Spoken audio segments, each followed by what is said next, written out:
말한 중쇄국은 뭐뭐가 있는지 그 중쇄국의 특징부터 볼 거기 때문에 한번 중쇄국의 특징을 같이 보고 가도록 할게요. 네, 그 나눠버린 두꺼운 교재 이거 파트 보시면 되는데 개념 완성이라 해가지고 8-1단은 국어의 변화와 발전해서 세종, 어제, 훈민, 정음이라고 되어 있는데 일단은 하나하나 첫 번째부터 보시면요 세종, 어제, 훈민, 정음이라는 뜻부터 알고 계셔야죠. 세종, 어제, 훈민, 정음을 어떻게 했냐면 세종, 어제, 훈민, 정음 이렇게 보시면 되거든요. 세종은 당연히 우리가 알고 있는 세종대왕 생각하시면 되고요. 그럼 이 어제라는 뜻이 무엇이냐라는 건데 이 어제라는 뜻은 우리가 알고 있는 yesterday 그 뜻이 아니라요. 임금이 몸소 짓거나 만든 것 혹은 그런 글이나 물건 등을 얘기하는 게 어제라고 합니다. 그러니까 어제라는 거는 왕이 직접 만들었다라고 생각하시면 좋거든요. 그래서 세종, 어제, 훈민정음이라는 것 자체가 무슨 말이냐면 이 세종대왕님께서 직접 다 만드셨다는 겁니다. 그래서 세종, 어제, 훈민정음을 하는 거고 그다음에 훈민정음이라는 뜻이 뭐냐면요. 훈이란 건 이제 교훈이거든요. 그래서 이 훈자는 가르치다라고 생각하면 돼요. 알려주다 생각하면 좋아요. 알려주다. 미는 백성들에게. 정음은 뭐냐면 올바른 소리이거든요. 그러니까 정자가 발정, 음은 소리, 이런 건데 그러니까 세종, 어제, 훈민, 정음이라는 건 뭐냐면 세종대왕님께서 직접 만드셨답니다. 뭘 직접 만들었냐면 백성들에게 직접 알려줄 올바른 소리라 해가지고 이 백성들이 쓰고 사용할 수 있는 글자, 문자를 만드셨다는 게 바로 세종, 어제, 훈민, 정음인 겁니다. 그래서 이거 좀 알고 계시면 좋을 것 같고요. 근데 이거 예전에 한번 제가 거의 5번 정도 얘기했는데 이 훈민정음 창제랑 반포는도 혹시나 해서 말씀드리면 창제는 1443년이고요. 반포는 1446년입니다. 절대 까먹지 않는다 했었죠. 왜냐면 제가 교수님 지금 말씀 안 드립니다. 이게 절대 안 까먹는 게 창제가 1443년이고 반포는 1446년인데 자, 옛날에 대학교 다닐 때 우리 국문과 교수님께서 이 훈민정음에 미치신 분이 있습니다. 훈민정음에 미치신 분이어가지고 그 여러분들 핸드폰 11자리 보시면 010 빼고 총 8자리잖아요. 8자리 중에 그 중간에 있는 4자리는 여러분 마음대로 못하거든요. 4자리는 그 통신사 가게 되면 통신사에 후보를 줘요. 몇 번 있는데 이 중 하나만 고르셔야 된다 하고 대신 맨 뒤에 있는 4자리는 여러분 마음대로 선택할 수 있거든요. 그래서 그 교수님이 어떻게 했냐면 자기 핸드폰 뒷자리가 1443이었습니다. 하고 남편분의 핸드폰 뒷자리는 1446이었고 그래서 남편분도 국문과 교수님이셨더니 그건 전혀 관계없는데 그냥 내가 훈민정음 좋아하니까 남편의 번호를 강제로 바꿨다고 하고요. 이분의 제일 충격적인 소식은 그거였습니다. 그 차 번호 있잖아요. 차 번호도 1443이에요. 근데 이게 차 번호도 선택을 못 하거든요. 차 번호를 선택 못 하는 게 어떻게 하면 중고차를 사야 돼요. 근데 중고차 사면 보통 번호판을 보고 사는 게 아니라 차 모델을 보고 사는데 이 교수님은 차 번호를 보고 산 거야. 그래서 중고차 시장 가서 다른 거 할 필요 없다. 그냥 차 번호가 1443이면 된다. 그래가지고 1443을 사셨고 남편 차는 아직 못 사셔서 1446이 중고차가 없어서 못 사셨는데 그래서 저희가 농담식으로 했거든요. 만약에 나왔는데 1446이 나오는데 그게 포르쉐여도 살 거라고 돈 모아서 살 거라고 그래서 그 교수님이 또 얘기하는 게 자기네 이제 교수님네 집 그 비밀번호도 1443, 1446이요. 그래서 그 얘기를 들은 뒤부터는 이 창제 연도랑 반포 연도를 절대 안 까먹거든요. 그래서 여러분들도 같이 알고 계시면 좋을 것 같고요. 자, 그 밑에 이제 세종어제 훈민 전문가, 세종어제 훈민 전문가에서 볼 수 있는 중세 국어와 현대 국어의 비교점 보셔야 되는데, 이 형광펜 칠하시고 얘는 어쩔 수 없이 다 알고 계셔야 됩니다. 그러니까 지금 우리가 쓰는 현대 국어와 옛날에 썼던 중세 국어와는 어떤 게 다른지 이걸 꼭 체크하셨어야 되는데, 이걸 아셔야 여러분들이 이 중세 국어라는 암호문을 해독할 수 있는 거거든요. 그래서 천천히 한번 보시면요. 일단 중세 국어는 세로로 썼고요. 우리나라 지금 현대 국어는 가로로 씁니다. 그래서 이게 무슨 말이냐면, 우리가 글 쓸 때는 이렇게 안녕하세요 라고 이렇게 가로로 쓰지만, 옛날 중세 국어 때는 안녕하세요 라는 식으로 이렇게 세로로 썼습니다. 세로로 썼다는 점. 그래서 이거 체크하시면 좋을 것 같고요. 제가 알기로는요, 이 가로 쓰기로 바뀐 게 얼마 안 됐습니다. 이게 제가 알기로 1900년대에 들어서 바뀌었거든요. 그러니까 이게 1900년대 때 이것도 외국인이 바꿨다고 제가 알고 있어요. 그러니까 외국인 이제 선교자 분께서 우리나라 들어왔는데, 이제 쓰는 거 보고 세로 쓰기가 불편하다는 거죠. 그러니까 왜냐하면 세로 쓰기 불편한 이유가, 이렇게 쓰면 헷갈려요, 이 받침이. 그러니까 하세요 할 때도 이게 세용인지 아니면 뭐 세용지 헷갈리기 때문에, 그래서 그때 바뀌었다고 알고 있고요. 그 다음에 무엇보다 이게 또 중요합니다. 중세 국어 때는 띄어쓰기를 안 썼고, 지금 우리나라는 띄어쓰기를 쓴다는 점. 이것도 꼭 잘 체크해 주시고요.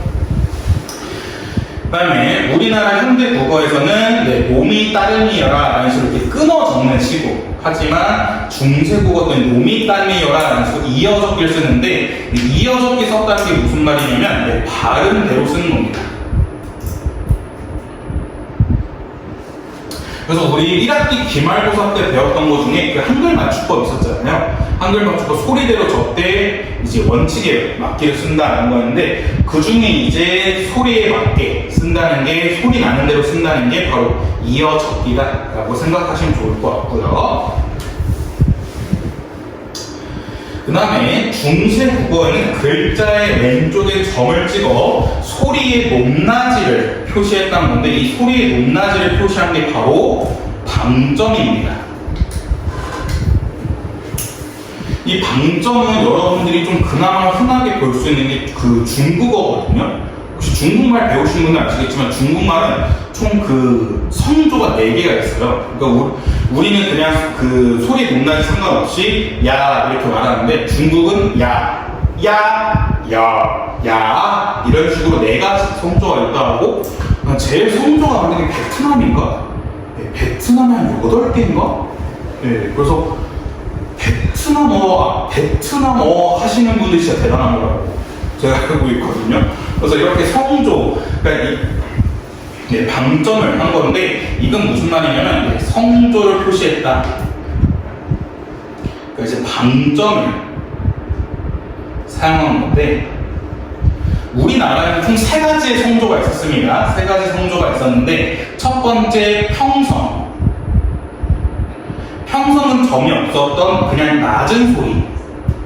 그러니까 지금 우리가 쓰는 것처럼 그냥 소리의 높낮이 상관없이 그냥 낮은 소리로 얘기하는 거였고요. 두 번째는 거성이었습니다.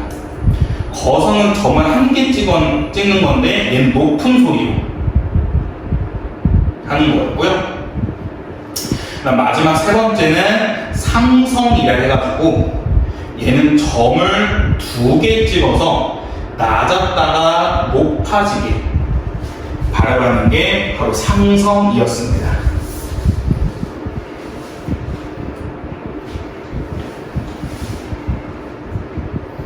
그래서 이거를 조금 더 구체적으로 볼 수 있는 게 이 옆에 있는 세종어제 훈민 전문인데, 얘 보시면요, 첫 번째 줄 보시면 나라, 말싸미 이렇게 되어 있거든요. 근데 나라 할 때 낫에 점이 하나 찍혀 있어요. 점이 하나 찍혀 있기 때문에 얘는 높은 소리로 말해야 됩니다. 그래서 우리가 나는 그냥 평범하게 나 하는 대신에 낫은 옆에서 나라 이렇게. 그 다음에 말싸미 할 때 말은 점이 2개 적혀있기 때문에 말. 그 다음에 말, 싸. 그 다음에 또 미는 점이 하나 찍기 때문에 미. 이렇게 또 올려야 되는 거. 그래서 그래서 이런 식으로 소리의 높낮이를 표시하는 게 바로 성조, 반점이라 하는데 우리나라에는 총 이렇게 세 가지, 평성, 거성, 상성이라는 세 가지가 있었고요. 평성은 낮은 소리, 거성은 점이 한 개 찍혀있는 높은 소리, 상성은 점이 두 개 찍혀있는데 낮았다가 높아지는 소리가 바로 이 세 가지의 성조이다라는 거 체크하시면 좋을 것 같고, 그다음 그 밑에 아래자가 이런 점 같은 건데 이 점 같은 게 소실되면서 이로 형태가 바뀌었다. 이것도 잘 체크해 주시고,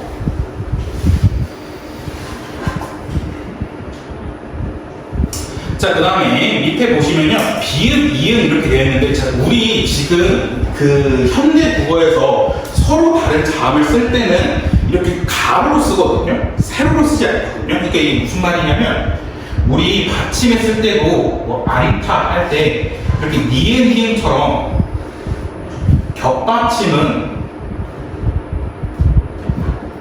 이렇게 가로로 나란히 쓰거든요. 근데 이 순경은 비읍 보시면 얘는 비읍, 이응 이렇게 비읍과 이응이 세로로 나란히 써있거든요. 이걸 뭐라냐면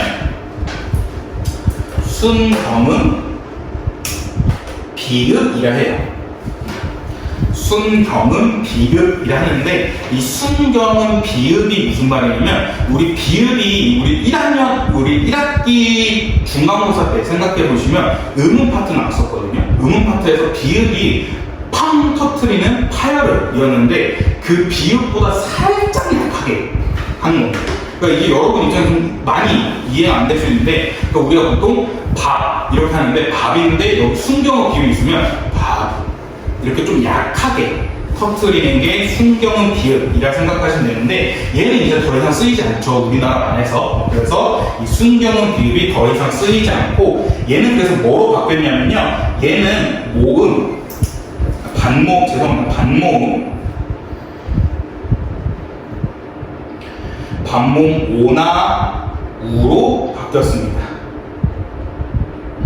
반모음 오나 우로 바뀌었다라는 거 잘 체크해 주시면 좋을 것 같고,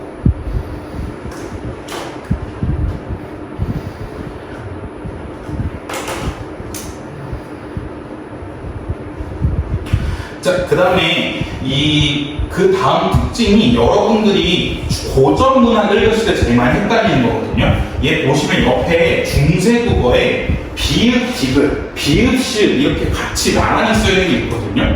근데 우리가 이렇게 비읍, 디귿, 비읍, 시읍 서로 다른 자음이 나란히 있는 거는 겹받침 이랬는데, 이 겹받침은 보통 초성이 아니라 동성이 왔었거든요. 맨 마지막 받침이 왔었기 때문에, 일단 우리가 자음분 단순화라는 거 생각하시면 두 개의 자음을 우리가 발음을 못했어요. 두 개의 자음을 둘 다 발음 못했는데, 근데 지금 보시면 비읍, 디귿, 비읍, 시읍이 초성이 있어서 얘네 두 개를 같이 발음해야 되거든요. 그래서 얘네가 이제 중세국어 때는 어떻게 했냐면 진짜 그냥 둘 다 같이 발음했으면 됐습니다. 그래서 비읍, 디귿, 비읍, 시읍은 뿌드 혹은 뿌스, 뿌드 이렇게 읽었는데, 근데 여기서 하나 포인트가 뭐냐면요. 근데 왜 이렇게 비읍, 디귿, 비읍, 시읍 이렇게 하냐? 그게 뭐냐면 아까 말씀드렸던 비읍이 파열을 터트리는 소리거든요. 그래서 얘가 앞에 오면 뒷소리가 강해져요. 그래서 뿌드, 뿌스 얘기 들으면 얘네들이 자연스럽게 쌍디귿, 쌍시옷처럼 소리가 들리거든요. 그래서 얘네들이 지금 현대어로 와서는 이렇게 쌍디귿, 쌍시옷으로 된 소리로 바뀌었습니다. 오케이? 이죠? 하나 체크해 주시면 좋을 것 같아요. 이렇게 비읍, 시읍, 디귿, 디귿 같은 걸 어두자음분이라는데, 이 어두자음분이 된 소리로 변화하였다. 이것도 하나 체크해 주시면 좋을 것 같고요.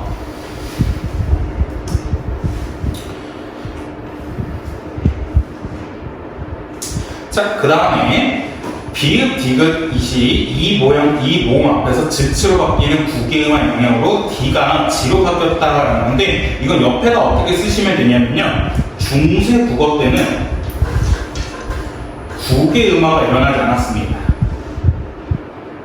이거 꼭 기억해 두세요. 이 중세 국어 때는 구개음화가 일어나지 않았던 거는 여러분들 시험 문제에 그 백간식 선지로 많이 나오거든요. 그래서 여러분 꼭 알고 계셔야 됩니다. 중세국어 때는 국외음화가 일어나지 않았어요. 그러니까 지금 옆에서 지금 우리가 펴지라 하잖아요. 펴지라 하는 이유가 국외음화 때문에 펴지 이렇게 발음하는 건데, 중세국어 때는 국외음화가 일어나지 않았기 때문에 펴지라고 발음하는 게 아니라 펴디로 발음하는 겁니다. 오케이? 그래서 이 중세국어에서는 국외음화가 일어나지 않았다. 이거는 객관식 선지로 많이 나오니까 반드시 기억해 두시고, 그 다음에 그 밑에 어휘 파트 보시면요, 어린, 노미, 어여삐 이런 식으로 어떻게 되냐면 의미가 전체적으로 다 바뀌었습니다. 의미가 이동하거나 의미가 축소된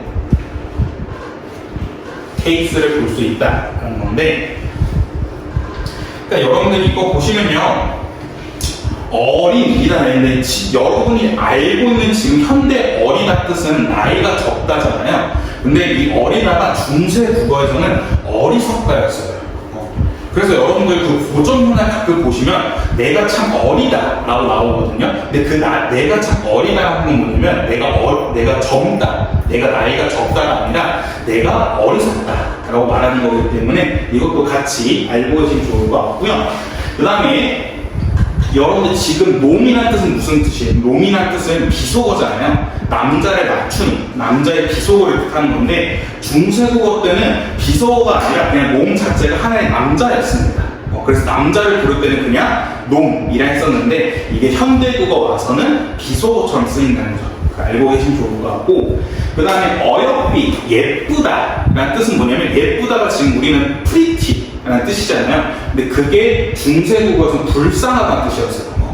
불쌍하다 혹은 가렵다 라는 뜻으로 써있기 때문에 중세국어랑 현대국어에서 쓰이는 단어의 의미가 좀 다르다는 점, 그래서 그거 좀 체크해 주시면 좋을 것 같고, 문법은 뒤에서 조금 더 자세히 보도록 하겠고요. 그 다음 페이지 229페이지 보시면 그 밑에 확인 2번에 개념 이해하기 해가지고 중세 국어의 문법이라고 되어 있거든요. 자, 여러분 안타깝지만 얘도 형광펜 치시고 다 알고 계셔야 됩니다.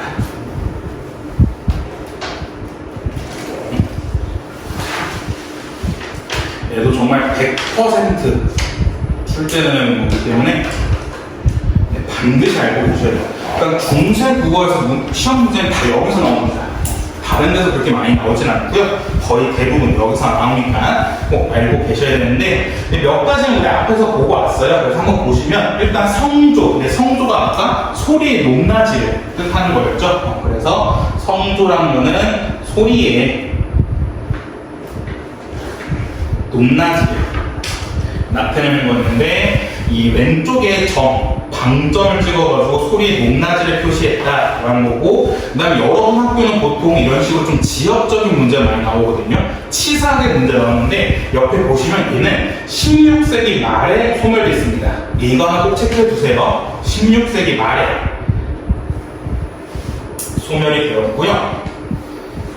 그 다음에 여러분 이것도 하나 꼭 체크해 주면 좋을 것 같아요. 상성. 우리 아까 상성이 뭐였냐면요, 상성은 낮았다가 높아지는 소리였거든요. 이렇게 낮았다가 높아지는 소리는 지금 현대 국어에서는 장은 길게 발음하는 걸로 바뀌었습니다.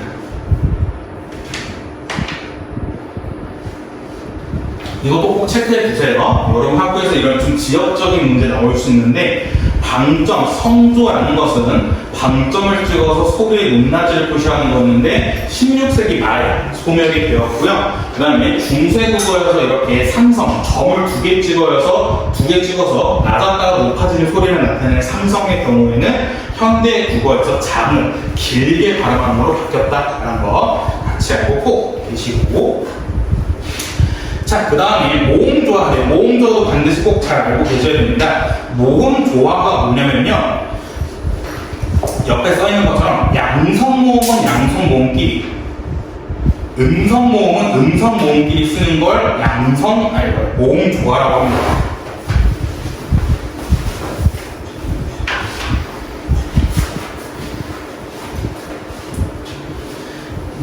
좋아하는 거는 양성모음은 양성모음끼리, 음성모음은 음성모음끼리 쓰는 건데, 이거는 조금 더 이따가 세종어조 훈민정음에서 예시를 같이 보면서 하도록 할게요. 일단 여기서 말하는 거는 양성모음, 양성모음이라는 거는 이렇게 아래 아자 혹은 아, 오 같은 모음을 양성모음이라고, 음성모음은 어, 우, 으 같은 건데 얘네들끼리 이렇게 같이 쓴다는 점 같이 알고 계시면 좋을 것 같고요. 여기서 하나 포인트 알고 계시면 좋은 게 중성모음입니다. 그러니까 양성도 아니고 중성모음이 있는데, 중성모음은 대표적으로 이가 있습니다. 이. 그래서 얘는 중성모음, 중간의 역할을 하기 때문에 양성도, 음성도 다 두루두루 쓸 수 있는 게 중성모음이다라는 거.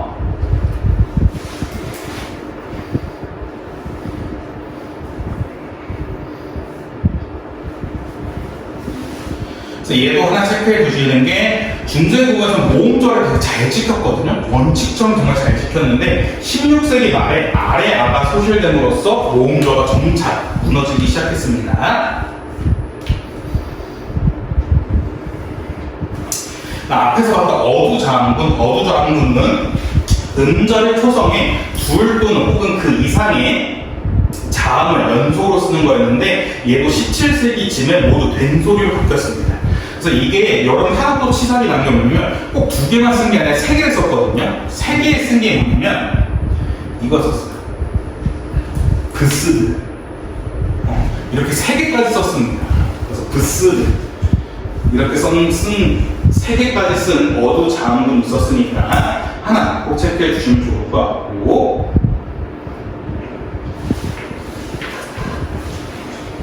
그 다음에 밑에 병서가 되어 있거든요. 병서라는 건 뭐라냐면 얘는 가로로 나란히 쓰는 겁니다. 가로로 나란히 쓴 것을 이제 병서라고 하는데, 그래서 각자 병서라는 건 뭐냐면, 각자 병서는 서로 같은 자음을 나란히 쓴 겁니다.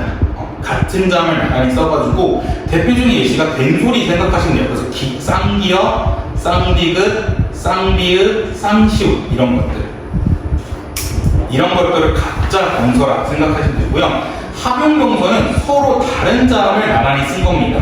그래서 얘 같은 경우에는 뭐 니은, 히읗, 비읍, 시읒, 비읍, 디귿, 비읍, 시읒, 디귿 같은 거 이렇게 잘 체크해 주시면 좋을 것 같고요. 그 다음에 이거 여러분께 좀 부탁드리고 싶은 게 뭐냐면요, 이게 학교 선생님마다 언제나 좀 설명이 다르시거든요. 그러니까 일반적으로 어두 자음군이라는 것 자체가 보시면 둘 또는 그 이상의 자음 연속체이기 때문에 이 어두 자음군 안에 각자 병서, 합용병서 이 두 가지가 다 포함되는 거거든요.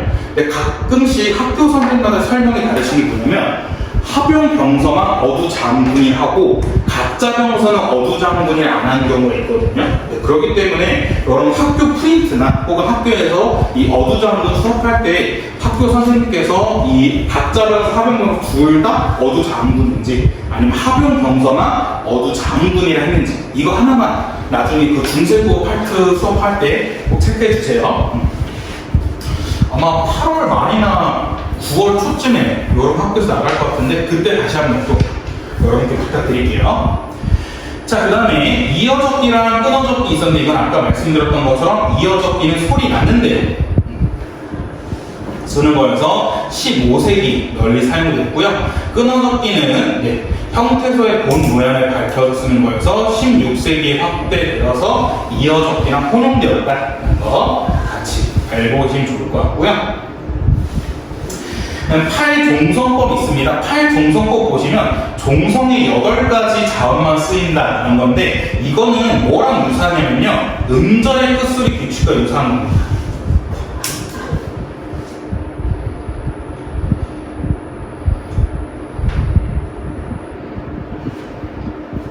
팔종성법이라는 거는 이 종성, 그러니까 받침 소리에는 8개의 자음만 올 수 있다 해서, 이거는 지금 우리 현대어에서 쓰이는 음절의 끝소리 규칙과 되게 유사한 건데, 우리 음절의 끝소리 규칙에서 쓰인 건 총 7가지였거든요. 가느다란 물방울. 근데 팔종성법에서는 똑같이 가느다란 물방울인데 시옷 하나만 추가됐어요. 시옷 하나만 추가되기 때문에 그래서 여러분들 특별하게 외우실 필요 없이 그냥 음절의 끝소리 규칙, 음절의 끝소리 규칙에 가느다란 물방울에 시옷 하나 추가됐다는 점. 이거 하나만 체크해 주시면 좋을 것 같습니다. 자, 그 다음에 또 보시면 훈민정음 창제 당시에 종성, 부용, 초성이라 해서 종성을 따로 만들지 않고 초성을 다시 쓴다고 해서 8글자만으로도 종성을 꾸겠다는데 이 종성 말이 좀 어려운데 종성, 부용, 초성 이 말도 같이 체크해 주시면 좋을 것 같습니다. 종성, 부용, 초성이란 건 뭐냐면 초성에 쓰이는 글자로 따로 만든 게 아니라 초성에 있는 글자를 똑같이 종성에서 쓰인다는 거.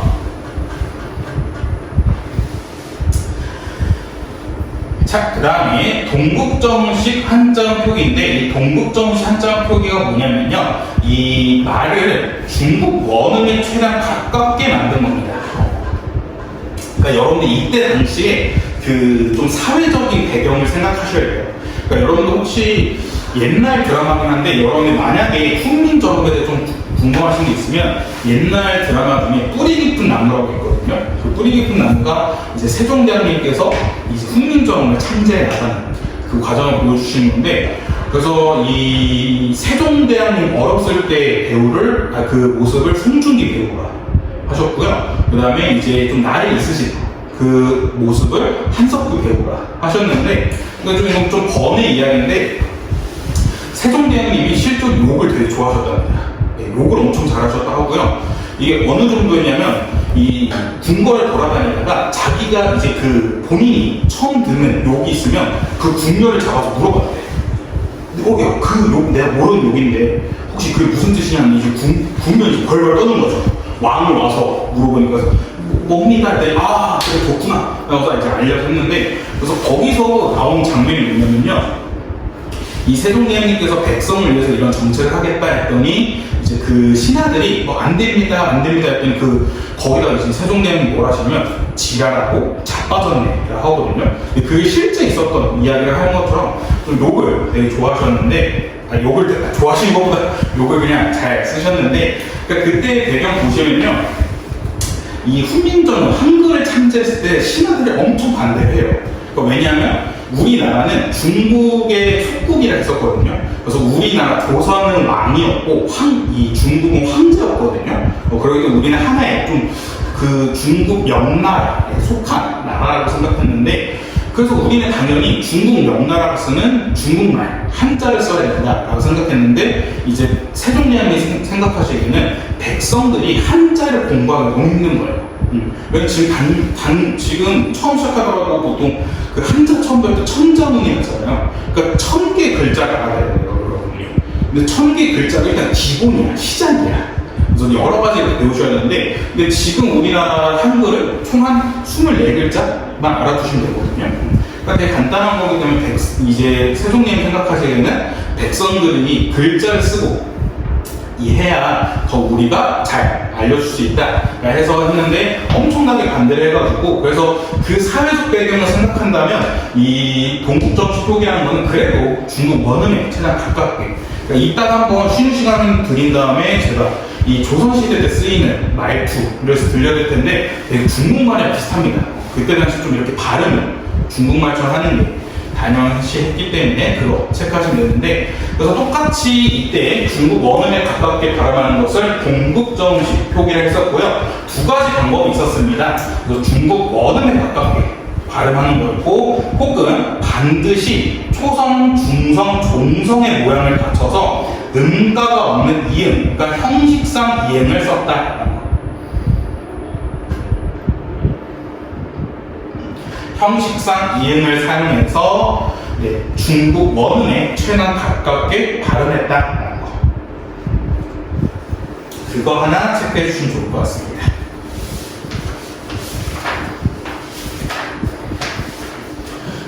그 다음에 그 옆에 230페이지 보시면 230페이지 맨 마지막 얘만 보시면 되는데요. 언어의 역사성이라 해가지고 언어의 역사성이라는 것은 언어는 시간이 흐름에 따라 단어의 소리와 의미가 변하기도 하고 문법 요소의 변화가 생기기도 한다는 거 한 번만 체크해 주시면 좋을 것 같습니다. 그래서 일단은 여러분들이 이 세종어제 훈민정음을 분석하기 전에 좀 이 분석하는 도구라고 생각하시면 되는데 그걸 먼저 배운 건데 하나하나 그냥 빠르게 복습하면 볼게요. 첫 번째는 중세국어 때는 띄어쓰기를 하지 않았지만 현대국어는 띄어쓰기를 하고, 그 다음에 중세국어 때는 다른 데로 쓰는 이어적기를 썼지만 현대국어는 끊어적기를 썼다는 점. 그 다음에 중세국어 때는 소리의 높낮이를 나타내는 성조, 방점을 사용했는데 이 방점이 하나도 없으면 평성이라 해서 낮은 소리, 점이 하나 있으면 높은 소리 거성, 점이 두 개 있으면 낮았다가 높아지는 상성 이렇게 나타냈었고요. 그다음 아래아가 소실되면서 아, 이요 바뀌었고, 그다음에 순경음 비읍이 더 이상 사용되지 않았다. 어두장군이 된소리로 변화했다. 중세국어 때는 구교음화가 사용되지 않았다. 그 다음에 지금 쓰는 우리말과 중세국어에 쓰는 말이 의미가 이동하거나 의미가 좀 축소되었다는 거 하나씩 체크해주면 좋을 것 같고요. 그 다음에 그 다음 계시고 모음조합, 양성은 양석기, 음성은 음성모음기 쓴 거고, 어두장군이라 해서 각자명서, 합용명서가 있었는데 각자명서는 서로 같은 자른을 나란히 쓴 거였고 합용명서는 서로 다른 자른을 나란히 쓴 거였고요. 그 다음에 팔정성법은 현대 국어의 음절의 끝소리 규칙과 유사한데, 그래서 이 음절의 끝소리 규칙 가느다란 물방울에 시옷 하나 추가되었다. 그래서 이 팔정성법은 다른 말로 종성, 부용, 초성이라는데 종성 글자를 따로 만들지 않고 초성에 있는 글자를 똑같이 썼다. 그리고 맨 마지막 동국정식 표기라는 거는 중국 원음에 가깝게 표기하는 거였다. 라는 거. 오케이? 그래서 여기까지가 가장 기본적인 내용입니다. 괜찮나요? 일단 그래서 다시 봅시다. 일단은 세종어제 훈민정음을 볼 텐데요. 이거 보시면 됩니다. 이 좀 보시면 되는데, 이게 보시면요 총 3장이 프린트 되어 있거든요. 3장 프린트 되어 있는데 3장 다 똑같습니다. 똑같은 내용이고요. 그래서 우리는 첫 번째 장만 이거를 보고, 두 번째 장, 세 번째 장은 숙제입니다. 그래서 여러분들이 가서 그냥 이거 제일 좋은 건 직접 써보시는 거거든요. 여러분들이 그래서 한 번씩 써보시면서 해보시면 되고요. 그 다음에 미리 말씀드리면 다음 주에 테스트 봅니다. 다음 주에 이 백지를 그냥 드릴 거고요. 드린 다음에 여러분들이 그냥 쫙 쓰시는. 아니. 이건 이렇게 써있어서 여기 이제 쫙 쓰시는. 여러분들이 직접 분석을 해보시면 재밌겠죠? 네, 제가 여태까지 세종어제 훈민정음 수업하면서 그 방법이 제일 직방이었습니다. 그렇게 보시면 될 것 같고요. 한번 천천히 이제 들어가 봅시다. 네, 미리 여러분들이 말씀드리면요, 여기 첫 페이지만 필기할 게 엄청 많고요. 뒷 페이지로 갈수록 이제 필기할 게 적어집니다. 그래서 이거 세종어제 훈민정음 보통 딱 여기까지 3학기 아니 학생까지 필기할 게 엄청 많고요. 이 두 줄만 필기할 게 엄청 많고, 그 다음 세 번째 줄부터는 필기가 그렇게 많지 않으니까 너무 걱정하지 마세요. 자, 세종어제 훈민정음이었습니다. 아까 들어가기 전에 말씀드렸던 것처럼 어제라는 거는 임금이 직접 만들었다라는 거였고, 그거 하나 체크해 주시면 좋을 것 같고요. 그리고 그 옆에 이거 하나 체크해 주시면 좋을 것 같아요. 훈민정음에 창제 정신 한번 봐주시면 좋을 것 같은데, 뭐가 있냐면 자주 정신, 애민 정신, 그 다음에 창조 정신, 마지막 실용 정신, 이렇게 4가지 정신이 훈민정음에 들어있는데, 첫 번째 자주 정신 같은 게 뭐냐면 자주적이다 해가지고 우리는 너희들과 다르다. 우리는 우리만의 글자가 있어야 된다. 이런 식으로 자주성을 드러내는 게 바로 자주정신이고요. 애민정신이 뭐냐면 애자가 사랑하다. 그 애자거든요. 그래서 백성을 사랑하는 마음 하는 거 애민정신이고요. 창조정신은 그냥 만드는 거. 그다음에 실용정신은 뭐냐면 이 물건 되게 실용적이다 하잖아요. 그래서 두루두루 좀 쓰일 수 있다 얘기를 해가지고 훈민정음이 4가지 정신이 있다는 점 체크해 주시면 좋을 것 같고요. 자, 첫 번째 보시면 생종 엉쟁 훈민 훈민정흠 이렇게 되어 있습니다. 자, 우리가 일단 원래는 세종, 어제, 훈민정음이라 해야 되는데 일단 발음이 자체가 다른 게 뭐냐면 쉥종엉쟁이에요. 쉥종엉쟁인데 여기서 쉥과 엉을 보시면요, 일단 얘네는요 동국 정음식 표기를 한 거예요. 동국 정음식 표기를 했는데 우리 아까 동국 정음식 표기가 뭐였냐면요, 중국 원음에 최대한 가깝게 표현하는 거였는데 그 중에 두 번째 방법이 형식상 이응을 쓴다 했었거든요. 그러니까 우리가 원래는 세종 어제라 해야 되는데 중국 원음에 최대한 가깝게 하기 위해서 쉥엉이라는 새에라는 데다가 형식상 이응, 어에다가 형식상 이응을 추가했다는 거죠. 이거 하나만 찾게 해주시면 좋을 것 같습니다. 그래서 형식상 이응을 씀으로써 동국정음식 표기를 썼다는 거. 근데 여기서 조심하시는 게 여러분들 엉 보시면요 똑같은 이응인데 살짝 형태가 다르거든요. 형태가 살짝 다른 게 위에 있는 이응은 여기 꼭지가 있고요, 밑에 있는 얘는 꼭지가 없이 그냥 맨들맨들합니다. 그 이유가 뭐냐면요, 여기 이거 어떻게 표시할까? 이렇게 얘는요 옛 이응, 꼭지 이응이라 해가지고요, 얘 같은 경우에는 음과 소리값이 있는 겁니다. 의미가 있다 생각하시면, 의미가 있다기보다는 소리값이라 할게요. 소리값이 있다라고 생각하시면 되고요. 밑에 있는 맨들맨들한 이응은 아무것도 없기 때문에 얘가 바로 이런 것들이 형식상 이응이다 라는 거. 그래서 여러분들 그 훈민정음 계속 분석하실 때 좀 헷갈리실 거예요. 어떤 게 형식상 이응이고, 그러니까 어떤 게 동국 정음식 표기를 나타내기 위한 형식상 이응이고, 어떤 게 음가가 있는 진짜 이응인지 헷갈리실 때는 위에 꼭지가 있는지 없는지만 판단하시면 됩니다. 그래서 위에 꼭지가 퉁 하고 달려 있으면 옛 이응, 꼭지 이응이라 생각하시면 되고요. 만약에 위에 달려 있는 뿔 같은 꼭지가 없다면 형식상 이응이다. 체크해 주시면 좋을 것 같습니다. 오케이? 네. 그 다음 이제 본문으로 가도록 하겠습니다. 나랑 말씀이 중국에 가라고 있는데 이거 어떻게 보시면 되냐면, 나라시 우리나라의, 말씀이가 말이, 중국에가 중국과, 달아가 달라, 이렇게 하나씩 분석하시면 되는데요. 이게 좀 빠졌는데 우리나라의 이거 하나만 추가해 주시면 이렇게 해석을 보시는 게 더 좋을 텐데,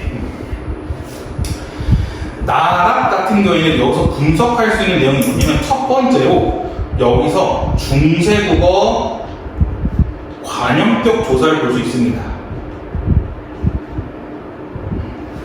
중세국어 관용격 조사를 볼 수 있는데, 중세국어 관용격 조사는 두 가지 종류가 있거든요. 첫 번째로는 의가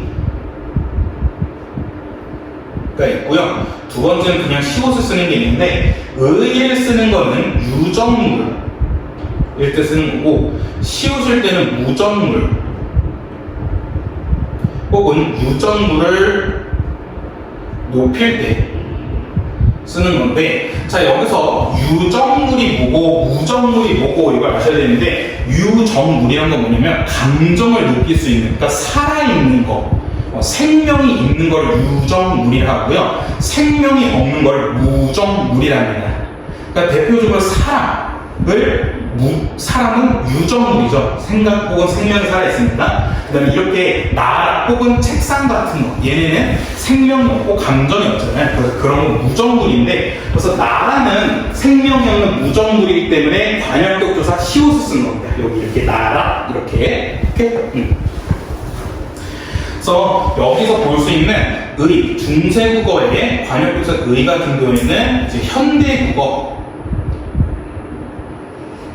관용격 조사 의로 바뀌었다는 점, 이렇게 체크해 주시면 좋을 것 같습니다. 그다음 여러분들 이거 제가 의문의 변동할 때 한번 잠깐 말씀드렸는데 이 중세국어 관역국조사 시옷은 추후에 우리나라에 어떤 게 되냐면요, 얘네 같은 경우에는 추후에 사이 시옷의 유래가 됩니다. 그래서 나무 가지 할 때 나무랑 가지를 합쳐서 할 때 우리가 그 중간에 시옷을 추가하잖아요. 사이시 추가해야 되는데 그 이유가 뭐냐면 중세국어 관역국 조사를 생각하시면 된다 해가지고 가지긴 가지인데 어떤 가지? 나무의 가지 해가지고 시옷을 추가했다는 거죠. 그래가지고 이 중세국어 관역국 조사 시옷이 추후에 우리나라 현대국어에서는 사이 시옷이 되었다는 거 하나 체크해 주시면 좋을 것 같습니다. 오케이? 네. 그 다음에 말싸미 하고 있는데 이 말싸미 같은 경우에는 원형이 어떻게 되냐면 말씀 플러스 이거든요. 자, 우리 품사할 때 조사 파트를 배웠는데 조사 파트에서 어떠한 자격을 주는 격조사라는 게 있었거든요. 그래서 이게 뭐냐면 주격 조사가 붙으면 그 앞말에 주어의 자격을 주는 거였고요. 관형격 조사가 붙으면 관형어의 자격을 주는 거였는데, 자, 이 보시면 우리나라 말이 중국과 다르답니다. 그럼 이때 말 이가 주어죠. 주어인데 주어일 때 일단 주어일 때는 우리가 주격 조사가 붙는다 했었죠. 그렇기 때문에 말씀 플러스 이 할 때 이때 이가 주격 조사를 생각하시면 좋습니다. 오케이? 그래서 이게 지금 주격 조사인데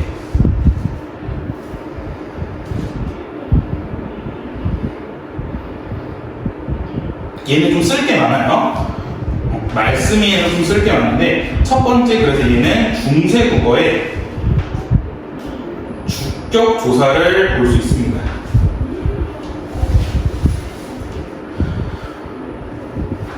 여러분 이 필기 위에 형광펜 하기 어려우실 텐데 이 중세국어 주격 조사는 이렇게 밑줄 친 다음에 별표 엄청나게 무조건 치시면 얘 무조건 시험 나옵니다. 100% 출제입니다. 중세국어에서 이 주격조사 물어보는 문제는 무조건 나오거든요. 중세국어 주격조사를 꼭 알아두셔야 되는데, 그러니까 이거는 일단 여러분들 현대국어의 주격조사 한번 떠올려주셔야 되거든요. 현대국어의 주격조사는 두 가지가 있어요. 이가. 근데 혹시 여러분들 이가 부분 한번 기억하세요? 혹시 주격조사 이가. 근데 이거는 우리가 배워서 기억하기보다는 한국말을 하다 보니까 기억하게 되는 거거든요. 예를 들어 승우 할 때는 이가 중에 누가 와요? 승우이해 아니면 승우가해? 승우가라하고 승운 같은 경우는 이때는 이가 오거든요. 승운이가 이렇게 하는데, 그래서 이건 뭐냐면 우리나라 현대국어의 주격조사는 이는 앞말에 자음, 그러니까 받침이 있을 경우, 얘는 이가 오고 가는 자음이 없을 경우, 그러니까 받침이 없는 경우 그냥 바로 가가 오는데, 똑같이 중세국어 주격조사도 이렇게 나눠지는 게 있었습니다. 나눠지는 게 있었는데 첫 번째 그냥 이랬을 때는 자음이 있는, 그러니까 받침이 있을 때, 앞말이 받침이 있을 때는 이를 썼어요. 이건 현대국어랑 비슷하죠? 현대국어랑 똑같은데, 현대국어랑 똑같이 중세국어 주격조사에서도 앞말이 자음이 있거나, 그러니까 받침이 있을 경우에는 이를 썼고요. 그다음 두 번째, 이 주격조사를 생략하는 경우가 있었습니다. 주격조사를 생략하는 경우가 언제냐면, 앞말에 모음이 이나 반모음 이일 경우는 생략을 했었습니다. 근데 자, 여러분들 앞말의 모음이 이나 반모음이라 하면 여러분들 이거 기억하기 어렵거든요. 그래서 이 앞말의 모음 이나 반모음 이는 뭐냐면요, 이, 야, 여, 요, 유. 그러니까 앞말을 봤는데 앞말이 이, 야, 여, 요, 유로 끝날 경우에는 주격조사를 생략합니다. 오케이?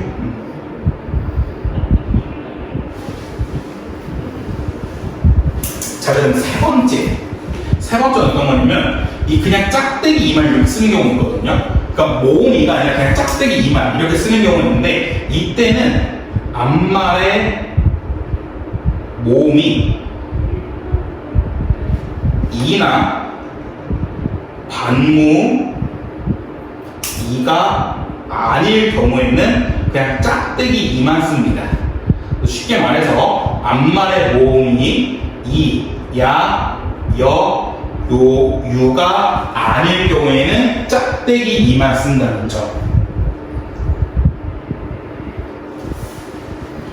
괜찮나요?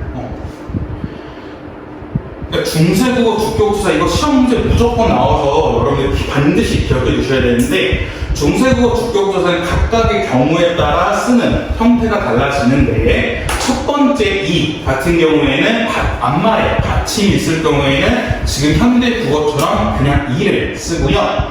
앞말의 모음이 이나 반모음일 경우, 그러니까 쉽게 말해서 이, 야, 여, 요, 유일 경우에는 주격조사를 생략하고 앞말의 모음이 이나 반모음이가 아닐 경우, 그러니까 이, 야, 여, 요, 유가 아닐 경우에는 짝대기 이만 쓴다는 점. 오케이? 그래서 말씀할 때 이를 쓴 이유가 뭐냐면 앞말이 말씀 그래서 받침이 있잖아요. 그렇기 때문에 이를 쓴 겁니다. 오케이?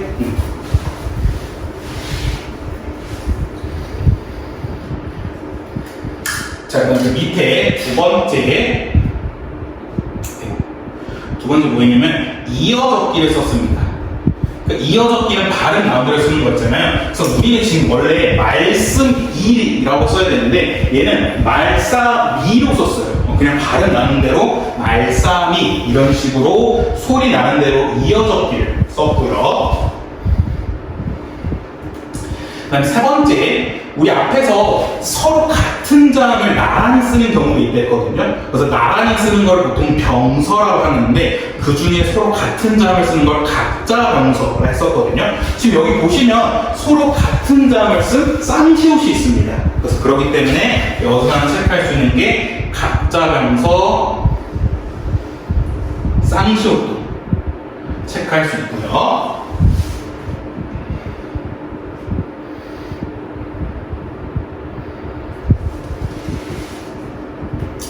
그 다음에 네 번째, 의미가 축소됐습니다.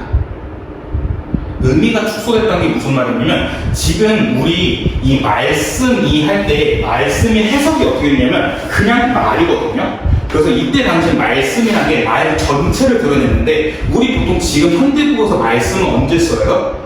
말을 높일 때 쓰죠. 그렇기 때문에 이때 당시에는 말 전체를 나타냈다면 이때 당시 말 전체를 드러냈는데 지금은 말에 높임일 때만 말씀을 쓴다는 거죠. 이거 하나만 체크해 주시면 좋을 것 같습니다.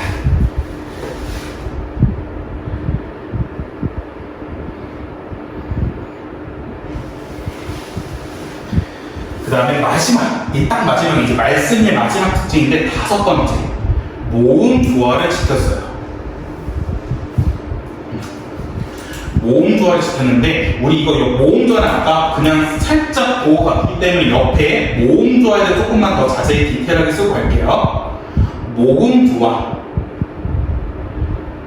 라는 거는 이제 양성은 양성끼리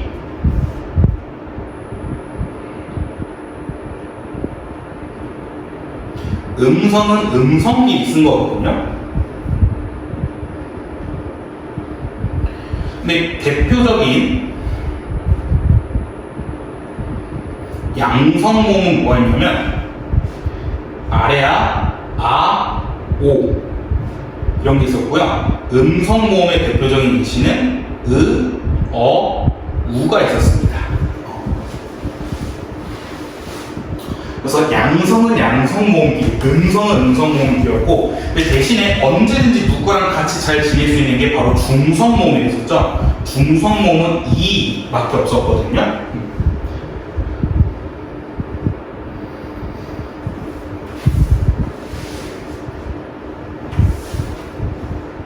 그래서 말싸미 같은 경우에는 이 모음절을 지켰다는 건데, 이 모음절을 지켰다는 건 어떻게 체크할 수 있냐면, 모음절을 지켰다는 건 어떻게 볼 수 있냐면, 한번 보시면요, 말싸미 할 때 이 아는 양성이에요, 음성이에요? 했더니 얘는 양성입니다. 그쵸? 그 다음에 싸에 있는 이 아래도 양성 모음이에요. 그 다음에 미 할 때 이 미도 얘는 음성이 아니라 중성 모음이었거든요. 그래서 얘도 모음절을 지켰다 볼 수 있는 겁니다. 왜냐면 양성은 양성 모음이 쓰이고 다른 녀석이 왔는데 그 다른 녀석도 양성도 중성이 양성도 음성이 될 수 있는 중성이 왔기 때문에 이때 모음절을 지켰다라고 합니다. 오케이? 네. 그래서 그거 체크해 주시면 좋을 것 같고, 자, 그 다음에 균국에 하고 있는데, 일단 균국할 때 이 균국 보시면, 자, 여러분 우리 발음할 때 중국이라는 게 이것은 균국이라 하거든요. 그래서 얘도 중국 원음에 최대한 가깝게 표기한 동국 정식 표기라고 보시면 됩니다.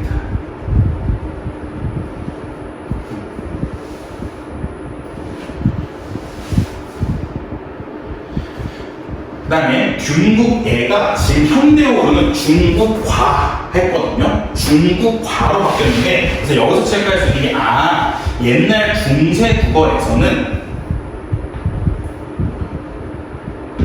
비교 부사격 조사를 애라고 쓰는구나 합니다.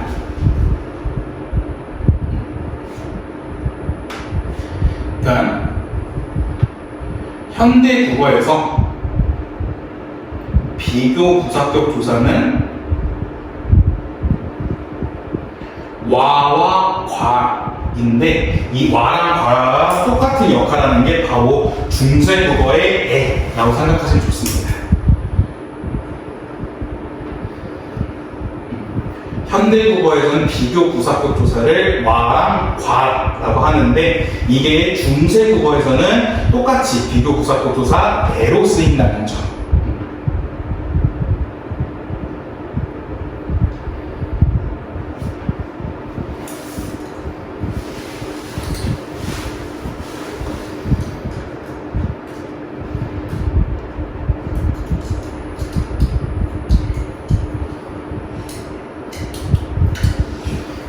그 다음에 달아 하고 있는데, 이게 달아도 보시면 나는 양성모음을 썼고 아라는 양성모음 썼습니다.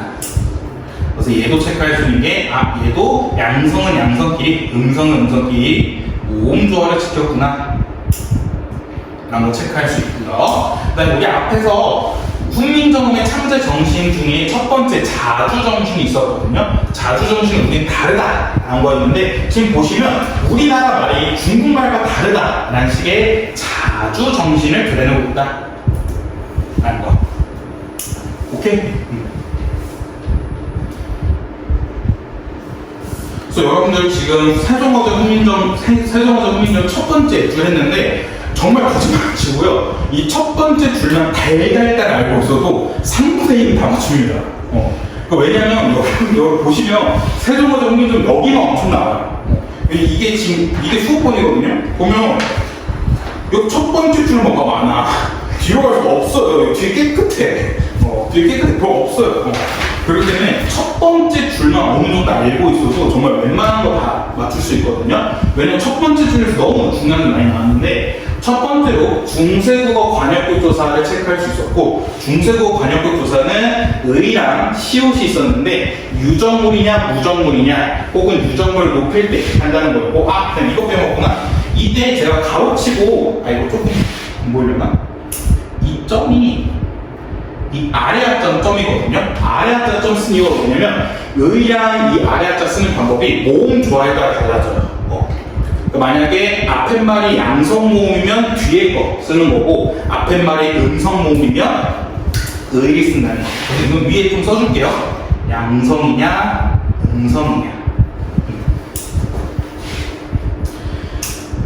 양성이냐 음성이냐에 따라서 중세고 관역주소가 살짝 달라질 수 있고요. 그 다음에 여러분들 제일 필기 많이 한 말싸미 파트였는데, 말싸미 파트는 말씀 플러스 이에서 체크할 수 있었고, 이 이는 주격조사라는 걸 체크할 수 있었는데, 그 중에 중세국어 주격조사는 총 3가지 경우로 나눠졌습니다. 첫 번째, 앞에 말에 받침이 있으면 이, 앞에 말의 모음이 이, 야, 여, 요, 유로 끝날 경우에는 생략을 하고, 이, 야, 여, 요, 유가 아닐 경우에는 짝대기만 쓴다는 거.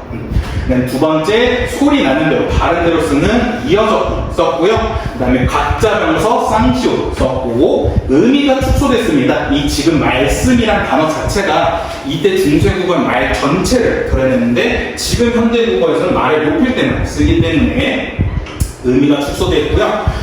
모음조화, 양성, 음성이라는 모음조화 지키고 있다. 한번 체크할 수 있고, 중국에 할 때 중국이라는 동국정식독이 썼고요. 에도 중세국어 비교 부사격 부사 썼고, 마지막 달아도 모음조화를 지켰다는 점. 그래서 이게 일반적인 고등학교 국어에서 나오는 훈민정 파트입니다. 물론 여러분 학교 프린트를 더 봐야 되겠지만, 글쎄 여러분 학교 프린트에서 만약에 여러분 학교 선생님들께서 대학교 때 중세국어에 좀 미치신 분들이라면 더 디테일하게 나올 수 있습니다. 근데 아마 그렇진 않을 거죠. 그렇게 않을 거기 때문에 이 정도만 알고 계셔도 되고요. 자, 그 다음에 이제 두 번째로 밟겠습니다.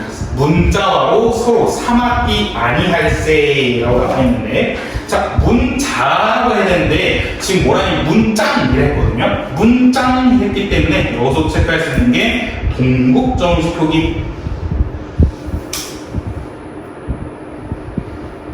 체크할 수 있고요. 그 다음에 와로 같은 경우에는 얘는 부사격 조사 와랑 똑같은 건데요. 근데 뒤에 보시면 로가 붙었거든요. 이 로가 붙은 이유가 뭐냐면요. 뒤에 있는 삼았다라는 짝꿍이기 때문에 이 삼았다와 호응하기 위해서 로를 붙인 겁니다. 그러니까 원래는 문자와 서로 삼았디 아니할세 되는데, 이 삼았다라는 친구가 무조건 로를 들고 다닌대요. 로를 들고 다녀서 어쩔 수 없이 문자와가 아니라 문자와로라고 쓴다는 점. 괜찮나요? 그래서 그냥 여러분들 이거는 엄청 시험에 나오지 않고 그냥 선지에 이 로가 쓰인 이유가 로는 삼았다와 호응하기 위해서다. 그러니까 삼았다의 짝꿍이다. 이 정도만 나오니까 잘 알고 계실 되고, 그다음에 서를, 자, 이게 이제 여러분 뒤에 가면 갈수록 얘는 뭐다 라는 느낌이 오셔야 되는데, 서를 보시면요, 얘에서 뭘 체크할 수 있냐면 모음조화를 체크할 수 있습니다. 모음조화 체크할 수 있는 게 서는 음성, 의도 음성. 그래서 이렇게 음성끼리 있어야 음성은 음성모음이 썼기 때문에 모음조화 체크할 수 있고요. 이게 지금 현대 국어로 왔을 때 서르가 서로로 쓰이거든요. 서로 보시면 서로 할 때 서는 음성인데 로 할 때 오는 양성이에요. 그래서 여기서 체크할 수 있는 게 현대 국어 와서 이제는 모음조화가 잘 안 지킨다는 점. 이것도 체크할 수 있고요. 그다음에 이제 삼았다라는 말이 있는데, 이 삼았디에서 얘는 뭐냐면 원래 원형이 시옷 받침이 아니라 치읓 받침이다. 이게 지금 현대어는 통하다라는 뜻인데, 이게 원래 원형은 시옷 받침이 아니라 치읓 받침이거든요. 치읓 받침인데 얘를 쓸 때는 시옷으로 바꿨어요. 왜 그러냐면 우리 아까 배웠던 팔종성법 때문에 1번 팔종성법으로 인해서 치읓이 시옷으로 바뀌었다는 점. 원래는 삼았다가 치읓 받침인데 이게 팔종성법 때문에 치읓이 시옷으로 교체되었다는 점. 한 번 더, 팔종성법은 뭐였냐면 종성에 올 수 있는 받침 소리가 8개였는데 가느, 다랑, 물, 방울에다가 시옷 추가한 거였죠.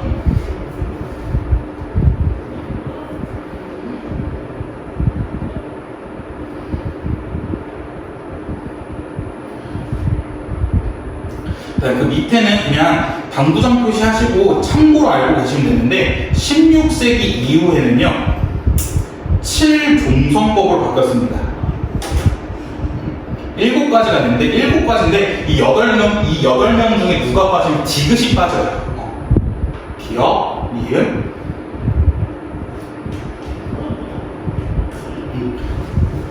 이런 식으로 그냥 참고해서 알고 계시면 좋을 것 같아요. 8종성법이라서 가느다란 물방울에다가 시옷이 추가됐는데 16세기 이후부터는 7종성법이 되었고 7종성법에서는 누가 아웃되느냐? 디귿이 아웃됐습니다.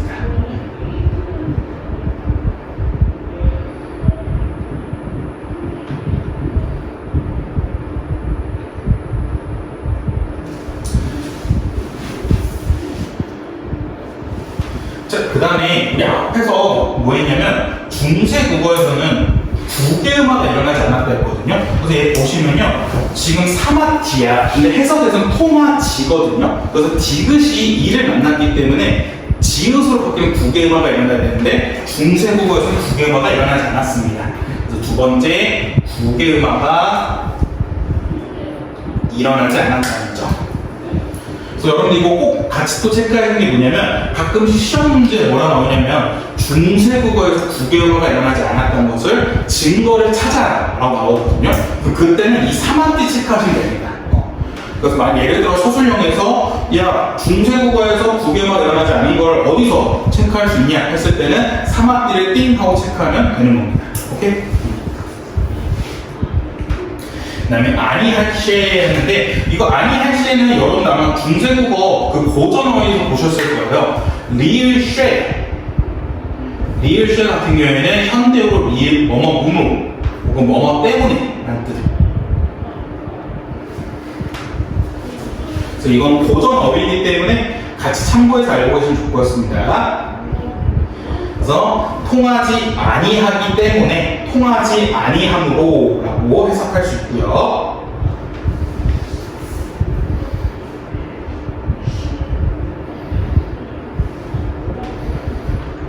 과장해서 얘기하면 중세가 끝난 겁니다. 중세가 끝난 거예요. 여기까지 보면. 그 뒤로는 계속 겹칩니다. 위에서 나왔던 데는 계속 나와요. 그러니까 이제 여기까지 보시고 이 다음 줄, 세 번째 줄부터는 여러분이 한 번씩 직접 판단해 보시면 되거든요. 그대로 보시면요. 이런 전차로 하는데 전차라는 거는 이제 중세국어 때 전차가 현대국어상 까다, 이유로 바뀌었다는 걸 체크할 수 있고요. 근데 이거 아까 체크했던 거죠. 어린은 지금 어리다라는 건 현대국어에서 나이가 적다는데 중세국어에서는 어리석은이었습니다. 그래서 여기서 체크할 수 있는 거는 의미 이동.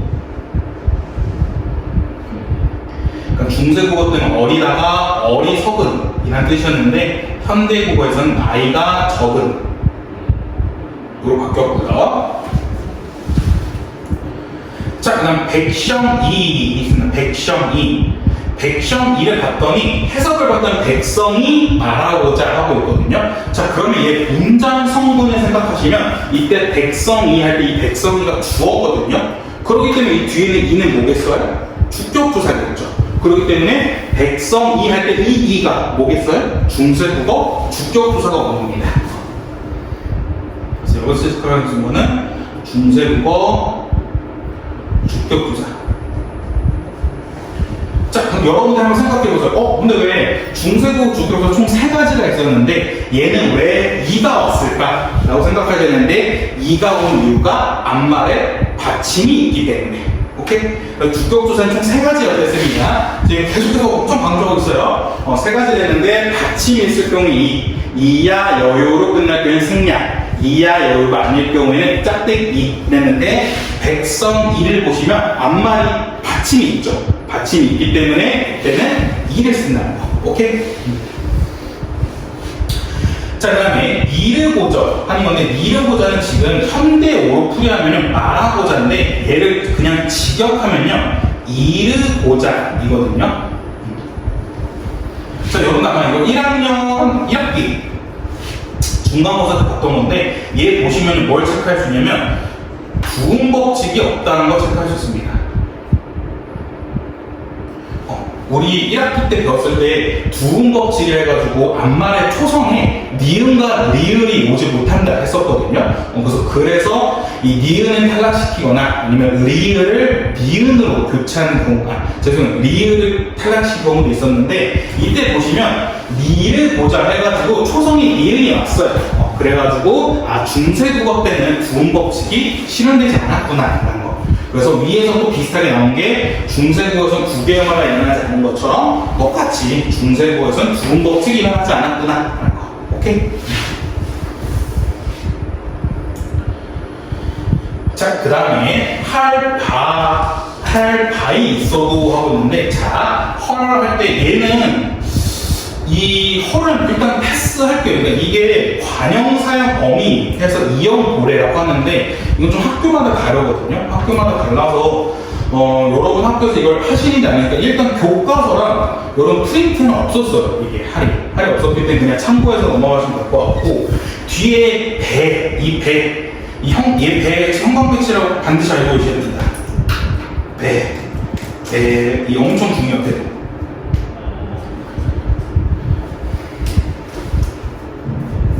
배 보시면요, 배에 대한 해석이 바가거든요. 자, 여러분 한번 생각해보세요.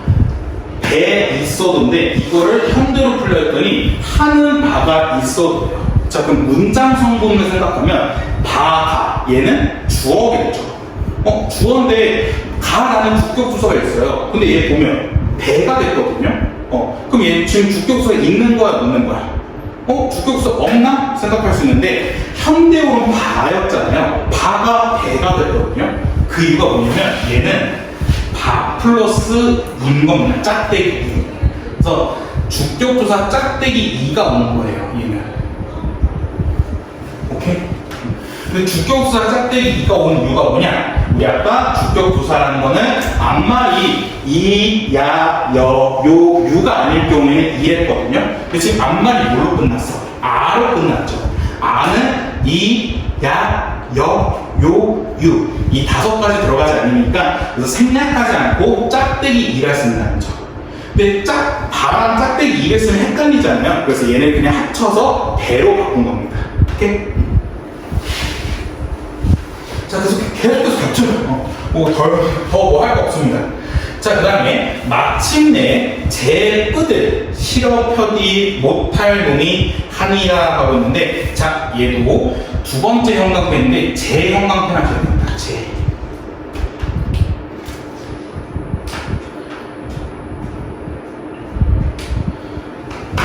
쟤는 정말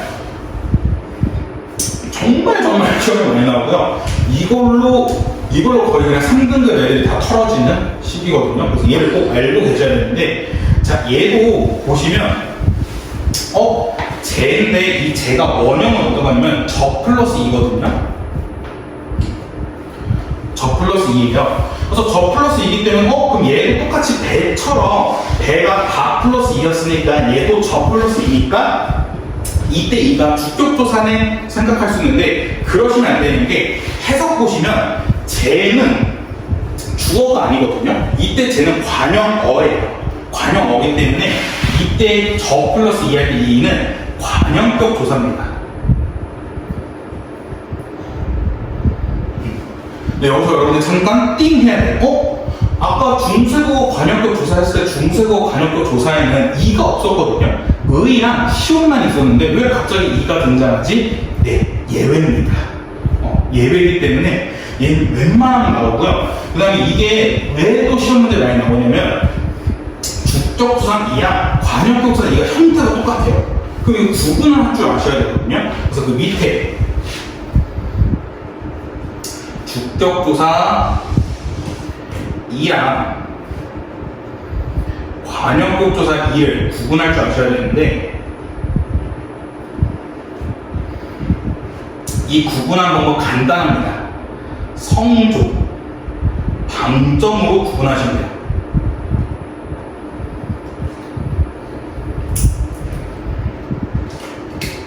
그래서 방점이 있으면 주격조사고요. 방점이 없으면 관역격 조사입니다.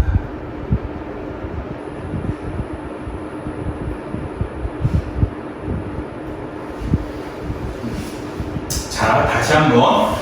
쟤는 저 플러스 2여서 2가 주격조사인가 했더니 해석을 봤더니 쟤는 관역어기 때문에 얘는 주어가 아니기 때문에 주격조사 아닌 겁니다. 그렇기 때문에 2는 관역격 조사인데 근데 주격조사 2랑 관역격 조사 2가 형태가 똑같아요. 그럼 형태가 똑같은데 얘를 구분을 어떻게 하느냐? 바로 성조, 방점으로 구분하시면 되는데 이 방점이 찍혀 있으면 주격조사고요. 방점이 안 찍혀 있으면 관역격 조사입니다.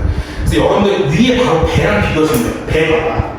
배 보면 얘는 2라는 주격조 쓰였죠. 근데 옆에 방점이 찍혀 있습니다. 그러기 때문에 얘는 주격조사예요. 근데 쟤를 보시면 똑같이 2를 쓰였지만 옆에 방점이 없어요. 그럴 경우 얘는 관역격 조사입니다. 그래서 얘는 서술형으로도 혹은 객관식으로도 문제 나오기 너무 좋다 보니까 무조건 알고 계셔야 돼요. 얘는 반드시 알고 계셔야 됩니다.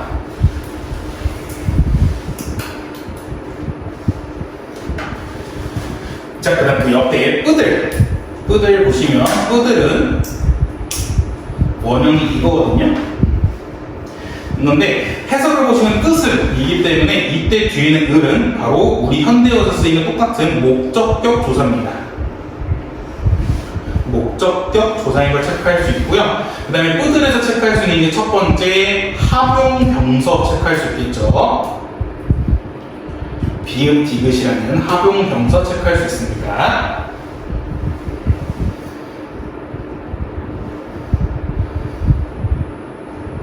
합용병서라는 건 병서가 나란히 쓰는 거였는데 합용병서는 서로 다른 자음을 나란히 쓴 거였거든요. 그래서 이렇게 비읍과 디귿을 서로 나란히 썼기 때문에 합용병서 체크할 수 있고요.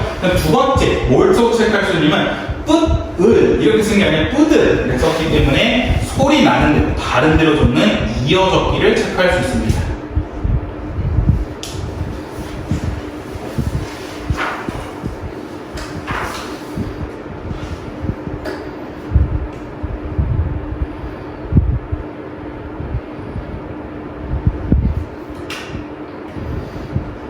그 다음에 실어는 능이 라는 뜻이고요. 펴지는 현대어랑 펴지거든요. 자, 여기 볼 수 있는 게 펴지가 아니라 펴디라 했기 때문에 여기서 체크할 수 있는 게 중세국어에서는 국외음화가 일어나지 않았다라는 두 번째 증거를 체크할 수 있는 겁니다. 중세국어 때는 국외음화가 일어나지 않았다라는 첫 번째 증거는 사마띠였었는데 두 번째 증거는 펴디였습니다. 오케이? 자, 그 다음에 펴 나왔어요. 노미는 이제 사이였는데 이 노미 같은 경우는 논 플러스 이거든요.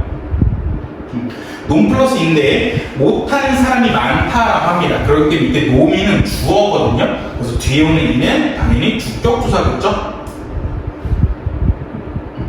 중세국어 주격조사 이가 온 이유는 앞에 말 노미 받침이 있기 때문에 이렇게 쓴 거고.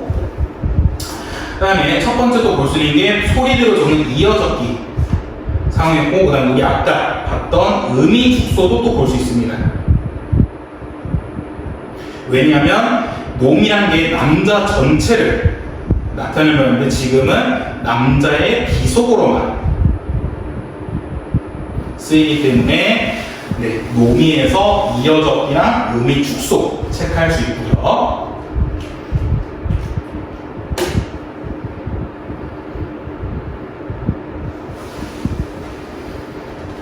자, 그 다음에 그 옆에 한이라 보시면 한이라에서 체크할 수 있는 거는 첫 번째 의미 이동밖에 없습니다. 의미 이동인데 여기 보시면 한이란데 우리 지금 하다라는 뜻은 동작을 하다라는 뜻이잖아요. 근데 중세국어 때 해석을 봤더니 하다가 많다라는 뜻입니다. 그렇기 때문에 이거 하나 구분할 줄 아셔야 되는데 중세국어의 하다는 현대어로 지금 많다라는 뜻이고요. 아래 하자 쓴 하다 이게 쓸 경우가 바로 동작을 하다의 두입니다. 이거 구분 잘 하셔야 돼요. 그러니까 지금 중세국어의 R을 쓴 하다는 현대어는 많다는 뜻이고, 중세국어의 하다, 아래 하자, 점을 쓴 하다는 현대어로 하다, 동작을 하다라는 뜻입니다.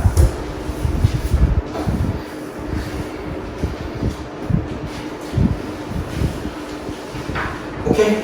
자, 이제 다 왔습니다. 그 다음 페이지. 내 일을 위하여 어역비 여겼답니다. 자, 이제 보시면 내 보시면 현대어로는 내가거든요. 내가기 때문에 이는 나 플러스 입니다. 근데 이때 이는 당연히 내가가 주어를 나타내니까 주격부사 체크할 수 있겠고요.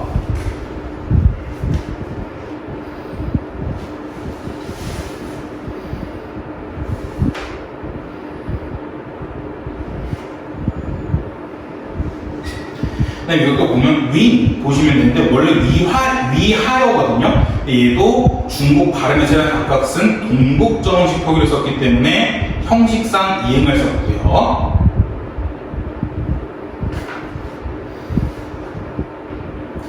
그 다음에 지금 우리 위하여로 쓰잖아요. 위하여인데 하여만 보시면 하여할 때 하는 양성모음이고요. 여할 때 여는 음성모음이거든요. 그래서 모음조가 안 지켜졌는데 중세국어 보시면 하라는 양성, 야라는 양성이 쓰여있습니다. 그래서 여기서도 체크할 수 있는 게 모음조화 잘 지키고 있구나 라는 거 체크할 수 있고요.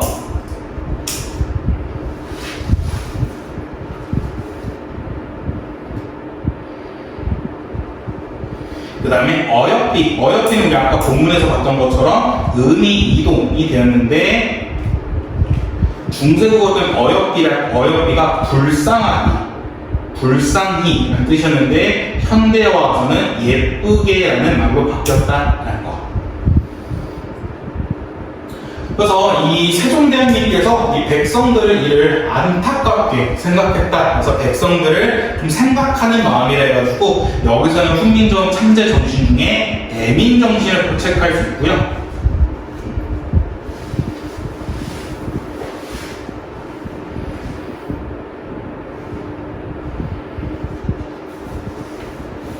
그 다음에 새로 28자를 만들었답니다. 자, 28자.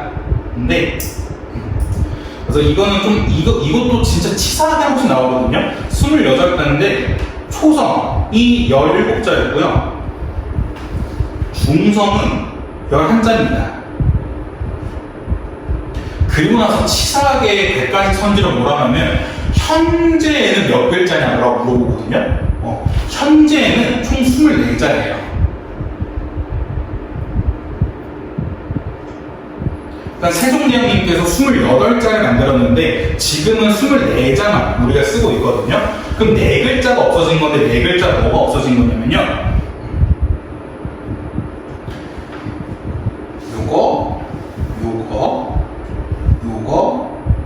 요거가 삭제됐습니다.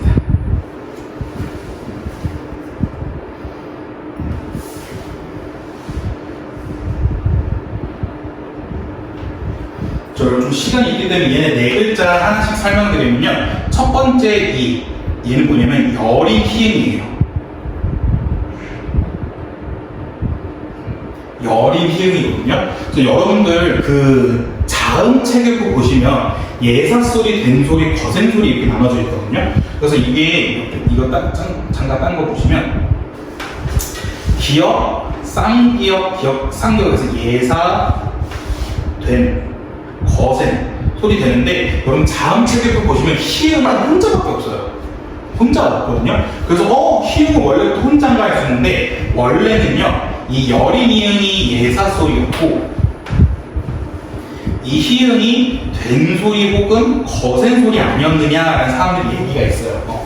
그렇기 때문에 이 열인 희응이라는 거는 좀 지금 우리가 쓰고 있는 희응의 예사 소리라고 생각하시면 좋고요. 그다음에 꼭지 이응, 얘는 예 이응 혹은 꼭지 이응이라는데 얘는 아까 우리 동국정식 표기에서 한 번씩 봤고요.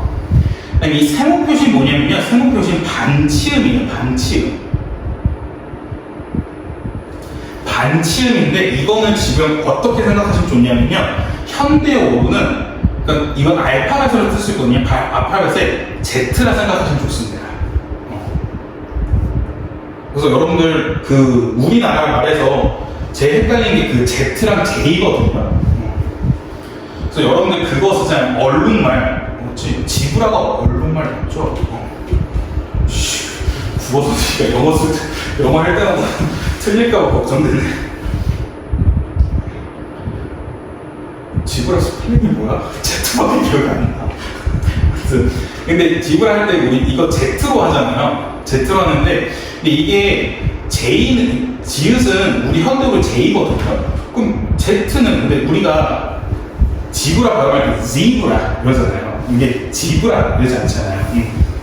그래서 이게 이 Z 발음 당당한 게 바로 이 세모 반치음이었습니다.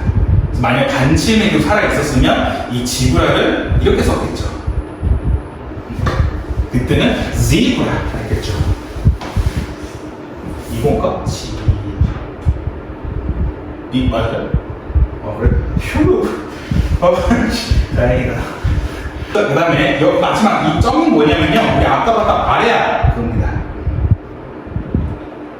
그래서 이 네 글자는 소실이 되었다라는 거 체크할 수 있겠고요. 그 다음에 하나 더 체크하는 게 28자 할 때 지금 보시면요. 원래는 수물이라 하거든요. 근데 스물이라 해요. 이게 뭐냐면요. 원순 모음화가 일어나지 않는 겁니다. 여러분들이 헷갈릴 수 있겠죠. 원순 모음화가 뭐냐 할 수 있는데 이 원순 모음화라는 거는 입술 소리, 리음, 비읍, 피읍 뒤에 오는 의가 우로 바뀌는 현상이 바로 원순 모음화거든요. 그래서 대표적인 게 이거예요. 지금 우리 물 일하잖아요. 근데 옛날에는 물 이랬어요. 물. 그래서 여기서 28자에서 체크할 수 있는 게 지금 현재는 24자이기 때문에 저런 4명이 삭제되었고 그다음에 또 하나 중세국어 때는 원순 모음화가 일어나지 않았다라는 거. 이것도 하나 체크해 주시면 좋을 것 같습니다.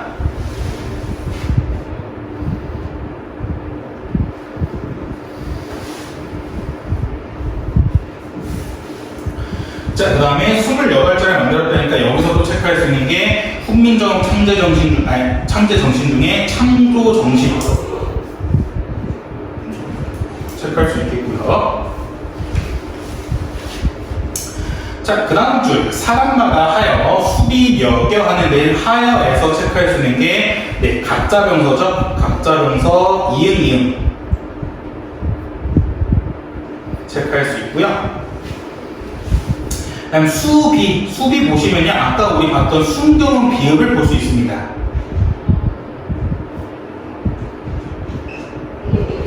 근데 순경음 비읍이라는 거는 소실돼서 오나 우로 바뀌었다 했는데 그래서 얘의 과정이 어떻게 바뀌었냐면요. 수비에서 수이가 되고요. 그 다음에는 휘가 됐습니다. 그래서 이런 식으로 형태가 바뀌었다. 한번 체크할 수 있고 그 다음에 니견인데 현대어는 익혀서 되거든요. 그래서 우리가 앞에서 봤던 중세국어에서는 두음법칙이 일어나지 않았구나. 이것도 체크할 수 있겠고요. 괜찮나요? 자, 이제 마지막 줄입니다, 여러분들. 다 왔어요, 드디어. 마지막 줄 보시면 날로 숨에 뻔한크 하고저 할 나름이오라 하고 있는데 자 여기서 이제 또 마지막 줄에 시험에 많이 나오는 게 수매거든요. 수매가 시험 문제에 많이 나오는 게 여러분 그거예요. 어감과 어근. 여러분 이거 그러니까 제가 여름방학 때 품사랑 문장 선호를 계속해서 강조한 이유가 뭐냐면요. 중세국어에서 이렇게 나오는데 자 우리 한번 떠올려 봅시다. 어근과 어간. 자, 어간의 짝꿍은 누구야? 어미. 어근은 접사.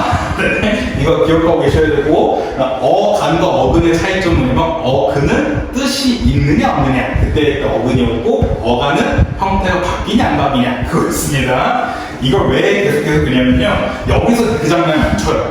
여기서 이 장난을 안 칩니다. 이게 왜냐면 뿌스메 형태가 어떻게 되냐면요, 빼고 왜 이래, 이 쓰다에다가 이 오고요, 그 뒤에 보면 애가 붙습니다.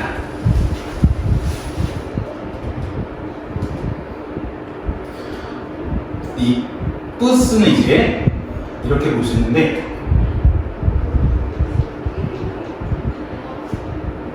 그래서 이 뿌는 어간, 은 명사형 전성어미고요. 오케이? 그래서 이거 정말 학교에서 많이 장난치는 게 뭐냐면, 이 어간을 어근으로 바꿔요, 여러분들.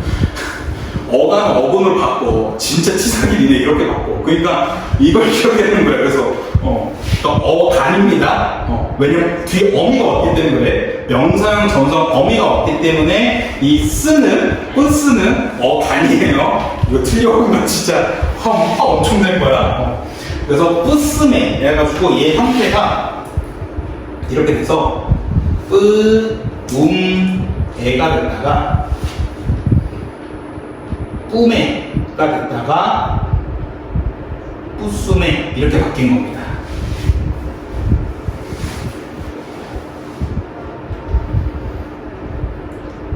그래서 여러분들 여기서 체크할 수 있는 게 뭐냐면요, 보시면 뿌스메 할 때 음성, 할 때 음성이 왔어요. 그렇기 때문에 여기서 체크할 수 있는 게 첫 번째, 일단 모음조화 시켰다는 점. 그 다음에 두 번째, 뿌스메가 뿌스메 이렇게 됐기 때문에 소리 난조적은 이어적기 사용했다는 점.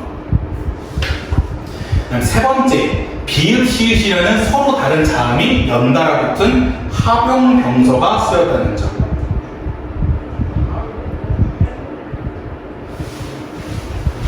오케이?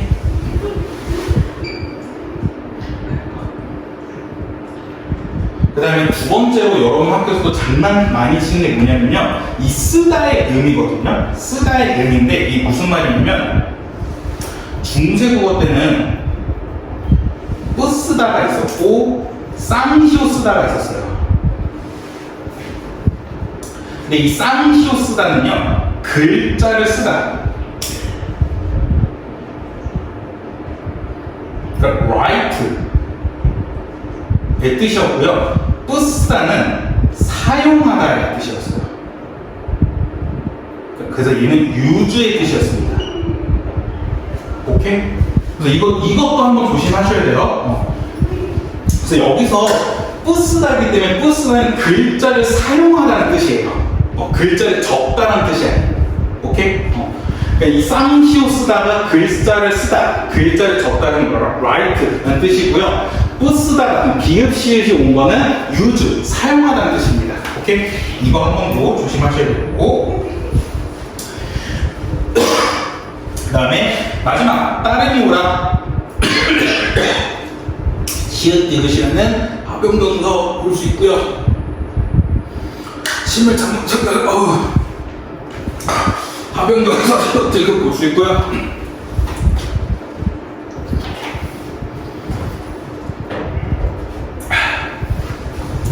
드디어 마지막입니다. 훈민정 창제자들 마지막 중에 실용정신. 끝.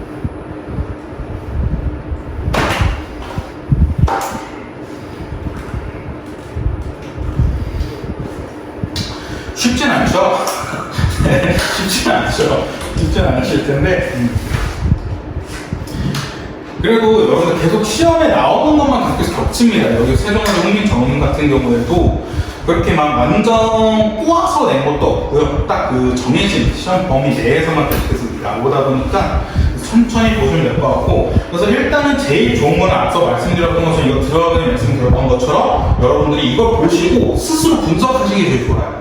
그래서 나랏 보시자마자 나랏은 우리나라 의인데 그때 이때 시옷은 현대국 의이기 때문에 중세국 관역국 조사구나, 이렇게 이제 다 쫙 말씀하실 수 있어야 되고, 이거를 최대한 9월 말까지 달달달 하셔야 되고요. 근데 안타깝지만 제가 마지막 데드라인으로 말씀드린 건 9월 추석 연휴 전입니다. 추석 연휴 전까지 이게 이해가 안 가시면요, 추석 연휴 때면 이걸 달달달 암기하시는 게 제일 좋아요. 그러니까 정말 이거 암기만 하셔도 문제 반 이상 다 맞춥니다. 중세국 파트에서. 왜냐면 여러분 학교 기출문제랑 교과서 보더라도 다른 이 중세국어 글은 안 나와요. 중세국어 딱 하나 나오는데 그것도 한 2줄밖에 안 되거든요. 그래서 그렇게 크게 어렵지 않고 다 여기서 나옵니다. 여기서 나오니까 이거 좀 달달한 암기하시면 좋을 것 같고요. 그래서 다음 주에는 이거 백지 테스트 볼 겁니다. 아까 말씀드렸던 것처럼 백지 테스트 보실 거고, 그래서 그 뒤에 여러분 2장 드렸는데 그 2장 최대한 연습하시고, 그 다음에 여러분도 제가 여기 와서 하루 정도 더 와서 이렇게 클리닉을 봐줄 시간이 없다 보니까 여러분도 질문을 좀 받아줄 시간이 없는데, 하다가 여러분들 이해 안 가신 게 분명 있을 거예요. 다시 이렇게 보다가도 이게 무슨 말이지? 갑자기 말하고 할 때 이 로가 사막과와 호응하는 게 무슨 말이지 할 때는 그냥 저한테 먼저 말씀드린 게 사진 찍어서 저한테 바로 보내주세요. 사진 찍어서 이게 이해 안 갑니다. 이런 식으로. 그러면 제가 최대한 답변을 빡빡빡빡 해드릴 테니까 그거 일단 최대한 보시면 좋을 것 같고요. 일단 그냥 다행히 시간이 남아서 235페이지.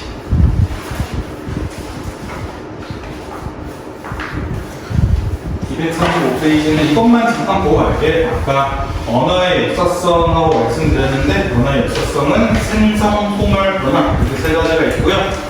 이전에 없었던 단어들이 생겨나거나 이전에 쓰이던 단어들이 없어지거나, 아니면 이제 단어의 의미나 소리가 바뀌는 거였는데, 의미나 소리가 바뀌는 것은 일단 우리 소리가 바뀌는 것은 모르더라도 의미가 바뀌는 거는 우리 중세국어에서 몇몇 봤습니다. 체크해 주시면 좋을 것 같고, 자, 그 다음 페이지 쭉 받아서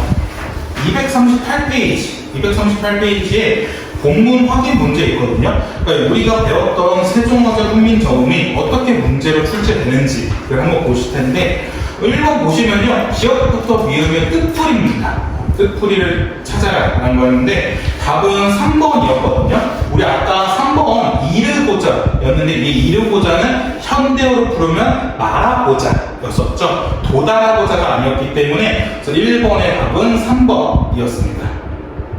도달하고자가 아니라 말하고자 하는 거였고, 나머지 보시면 기억은 중국에 달아였는데 얘는 중국과 달라라는 거였고, 니은은 서르였는데 얘는 서로, 그 다음에 리에 어여삐 여격, 이건 어여삐가 불쌍히 여기는 불쌍하게 여격 이런 거였기 때문에, 그래서 이런 게 나오는 게 바로 중세국어 파트입니다.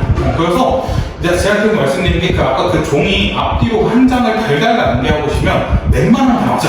웬만하는 게 세종어제 훈민정음이었고요. 그다음 2번, 이것도 중요한 문제인데 밑글에 쓰인 표기상 특징 문제였는데 답은 4번이었습니다. 글자 왼쪽에 방점을 찍었다는 건데 이게 바로 성조를 표시하는 거였죠.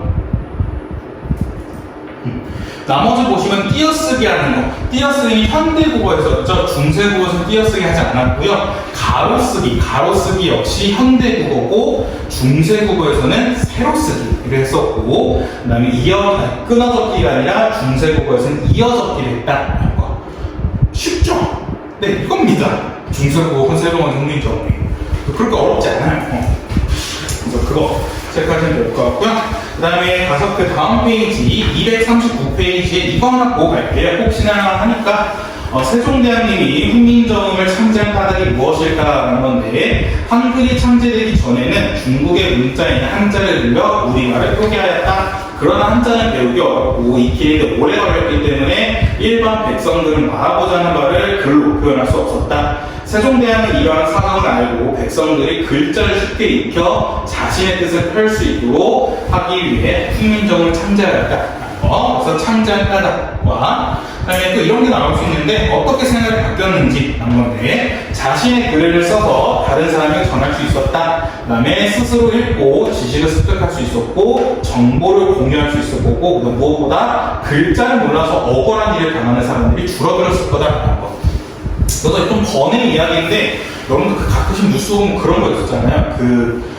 글을 모르는 이제 어르신분들, 할머니나 할아버지 분들한테 뭐 이제 핸드폰 같은 거 팔 때 뭐 이렇게 하셔야 된다는데 뭐 그게 요금제가 어마어마한 거. 그래서 그런 식으로 그런 게 나올 수 있으니까 그런 거 바뀌었다 하는 거 체크하시면 될 것 같고요. 240페이지 옆에 보시면 여기 짝줄이 보시면 도움말에 현재 사용되지 않은 글자로는 순경은 비읍, 예, 이음, 반치음, 여린, 희음, 아래아 등이 있다는 거 이거 하나 체크해 주시면 좋을 것 같고 그다음에 이게 또 조심을 하셔야 되는 게 이게 우리 아까 봤을 때 총 28자 만드셨다 했잖아요. 근데 현재는 24자를 쓴다 했었거든요. 그래서 4글자가 없어진 게 바로 예비음, 반치음, 여린, 희음, 아래아 이 4개가 없어진 거고 조심하는 게 순경은 비읍은 비읍과 이음이 합쳐진 거거든요. 그래서 이 비읍과 이음 자체가 없어진 건 아니죠. 그래서 비읍과 희음을 합쳐서 만든 거기 때문에 그래서 얘는 없어진 소실된 글자로 보지는 않고요. 그냥 사용되지 않은 글자라고만 보는 거. 그래서 이거 하나 조심하시면 좋을 것 같아요. 자, 그 다음에 넘어가셔서 249페이지. 문제만 그냥 같이 어떻게 문제 출제되는지만 보시면 좋을 것 같은데 자 1번 보시면 이게 세종어조 훈민 정음을 이해한 바로 적절한 걸 모두 찾아라라는 문제가 나왔었는데 하나하나 보시면 1번 A 문자 생활의 현실이 제시되어 있다는데 그쵸? 제시되어 있는 게 어디가 제시되어 있냐면요 백성이 말하고자 하는 바에 있어도 이르고자 하는 바가 있어도 못하는 사람들이 많다라는 식의 문자 생활의 현실이 제시되어 있는 것 같고 그 다음에 2번 문자의 개수와 그 예시가 제시되어 있던 건데 이 B를 조심하는 게 개수는 나와 있거든요. 28개 나왔는데 예시는 제시되지 않았습니다. 예시는요 이 뒤에 나와요. 그러니까 이게 여러분들 세종어조 훈민 정음이 이 한 파트만 있는 게 아니라 엄청 커요. 엄청 길어요. 그래서 이게 제가 알기로는 해내보이랑 다른 분 두 가지 버전이 있는데 여러분 아마 뉴스 보시면 아시겠지만 이 하나는 우리나라에 있었거든요. 근데 나머지 하나가 어디 있는지 모르는 거야. 하나 어디인지 모른다고 하고 있었는데 이게 알고 보니까 일본에 있었던 거야. 일본에 있었는데 그게 어떤 사람이 일본에 밀수를 하려 했던 거야. 그러니까 이걸 팔라 했던 거야 몰래. 팔라 했는데 그 사람도 참 대단하죠. 근데 그 밀수꾼이 했는데 자기한테 이제 들어온 물품을 봤더니 훈민정음인 거야. 그 사람한테 야, 니 어디에 팔게? 일본에 팔 거였는데 그 밀수 자체가 불법이잖아요. 그 밀수꾼이 야 이건 아니지. 야 아무리 팔 게 없어 이게 훈민정음을 팔아 해서 신고를 했단 말이야. 자진 신고를 해서 그래서 우리나라에 다시 들어오게 된 게 그거거든요. 그래서 이거는 여러분들 두 가지 버전은 보통 하나는 지금 보통 구청 도서관 같은데 그런 데 가면 가끔씩 하나씩 있고요. 나머지 하나는 대학교 같은 데 있습니다. 대학교에 그 대학교 도서관에 뿌리거든요. 그래서 제가 알기로는 2010년대 초반에는 성균관대에 있었다가 2018년, 19년 이때 건국대학교에 한번 있었다가 그 뒤로 또 딴 데로 옮겨온 걸로 알고 있거든요. 또 혹시나 한번 보고 싶다. 대학교 탐방 겸 한번 이게 진짜 어디인지 보고 싶다 하시는 거는 대학교 그 도서관 가시면 아마 이렇게 전시가 되어 있으니까 한번 보시면요. 첫 페이지에는 이렇게 왜 세종대왕이 글자를 만드시는지 그게 나와 있고요. 뒷 페이지에 정말 자세하게 설명되어 있어요. 기역이란 거는 이 어떻게 발음하는지나 그다음 기역의 대표적인 예시가 무엇인지 그걸 쫙 써주셨거든요. 근데 우리가 배우는 지금 파트에서는 예시가 없다는 거. 그다음에 문자를 만들게 된 배경 나와 있죠. 백성들이 억울하게 말을 못하기 때문에 그거 나와 있고요. 그다음 창묘한 이들 사람은 나와 있지 않았고 만든 이의 의도가 직접적으로 드러나 있다. 내가 이를 어여삐 여겨 했기 때문에 A, C, E가 드러나 있다. 그래서 답은 4번이었습니다. 자, 그 다음에 2번 기억부터 니은의 설명을 가장 적절한 것이었는데 답은 천천히 보시면요 1번 얘는 바로 X표 하셔야죠. 기억은 끊어졌기로 했다는 건데 기억 보시면 말싸미거든요. 근데 일단 무엇보다 중세국어에서는 끊어졌기를 사용하지 않았고 그 다음에 말싸미에서 볼 수 있었던 건 이어졌기를 체크할 수 있었고요. 2번 성지가 조금 어려울 수 있는데 2번 성지 마참내라 했는데 이 마참내를 현대어로 풀이하면요 니은은 마침내가 되거든요. 그래서 여기서 하나하나 체크할 수 있는 게 이 마에 있는 아래아는 아로 바뀌었고요 참에 있는 아래아는 이로 바뀌었습니다. 그렇기 때문에 현대 국어에서는 각기 다른 모음으로 변화했다. 그래서 2번에 2번 정답인 거 체크할 수 있고요. 그래서 제가 그 현대어 풀이를 꼭 같이 알고 있으라는 이유가 이런 것들 때문에 꼭 알고 있으라는 거고요. 그다음에 3번 비읍의 디귿의 비읍 디귿은 현대국어에서 예사소리 이 비읍 디귿은 어두자음군이죠. 어두자음군은 우리 현대국어에서 된소리로 바뀐다 했습니다. 4번도 모음 앞에 있는 자음이 구개음으로 발음됐다는 건데 이건 구개음화인데 중세국어에서는 구개음화가 일어나지 않았다 했었죠. 그 다음에 마지막 5번도 비읍, 순경음 비읍은 현대국어에서 뭘로 바뀌었냐면 제가 오나 우로 바뀌었다 했습니다. 소실되었고 오나 우로 바뀌었다 했기 때문에 2번의 답은 2번이었다는 점.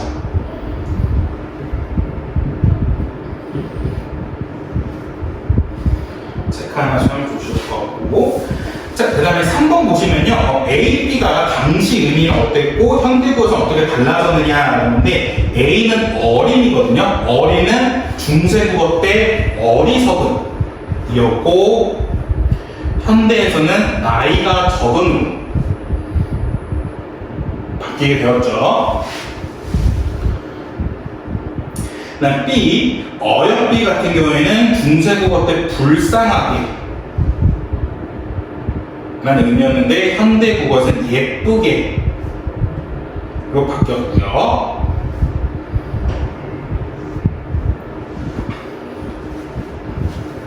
자, 그 다음에 4번 성지. 4번 문제 되게 4번 문제 별표 치고 조금 조심이라고 옆에 쓰셔야 되는데 왜 그러냐면 가에서 현대 국어에 사용하지 않은 음은 4가지를 써야 했거든요. 근데 우리 아까 여기 중세국어 여기 파트에서 뭐라 했냐면 현재 네 글자가 없어서 여린이음, 예비음, 아래야, 반침 이 4가지가 소실되었다 했거든요. 여기 조심하셔야 되는 게 여러분들 이 본문에서 이 반침 보셨어요? 본문에 반침이 없었어요. 본문에 반침이 없었기 때문에 여기서 왜 제가 그러냐면 가에서 찾아 쓰시거든요. 그래서 가에서 찾아 쓰시기 때문에 여기서 반침 그 세모표시 쓰시면 안 됩니다. 그래서 여기서 원하는 답은 뭐냐면 아래야, 그 다음 순경은 비읍, 꼭지 이응, 여린 이응이었어요. 이 아래야는 계속해서 쓰여 있었고, 그다음 순경은 비읍은 수비에서 볼 수 있었고, 꼭지 이응은 계속해서 볼 수 있었고요. 그다음에 이 여린 이응도 어디서 볼 수 있냐면 여린 이응도 여기 맨 첫 번째 줄, 흠 할 때, 흠에서 여린 이응을 볼 수 있거든요. 그렇기 때문에 여러분 이거 꼭 조심하셔야 됩니다. 그러니까 4번 문제가 어려운 건 아니거든요. 전혀 어려운 건 아닌데 여기서 보면 가에서였기 때문에 여러분 이거 현대국어 쓰지 않는 거 또 심지어 앞에서 여기 학습 활동에서는 어딨어? 이 5가지를 했는데 현재 쓰지 않는 거 순경은 비읍, 예비음, 반침, 여린이음, 아래야 이 5가지를 했는데 그럼 이 5가지 중에 4가지만 쓰면 되겠지 하는 생각에 이 반침 추가해서 쓰시면 4번 문제 틀린다는 거. 그래서 이거 꼭 조심하셔야 되고요. 그 다음에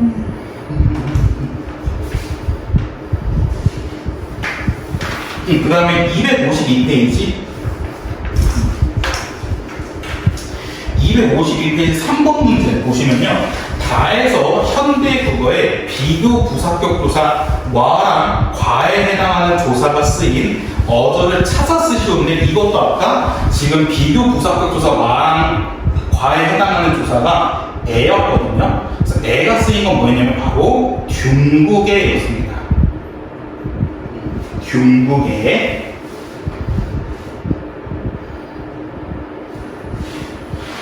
그래서 여러분 혹시나 또 여러분들 또 서술형 많이 나오잖아요. 서술형 많이 나오는데 찾아 쓰시고 하실 때 제가 똑같이 쓰세요. 똑같이 괜히 여러분들 트집 주시면 안 됩니다. 트집 주시면 안 되고 그다음 무엇보다 어절이거든요. 어절이란 건 그냥 한 덩어리. 그러니까 띄어쓰기 하는 그 덩어리인데 이게 어절에는 문장이 또 나올 수 있어요. 문장이 그 문장 전체를 또 쓰셔야 돼요.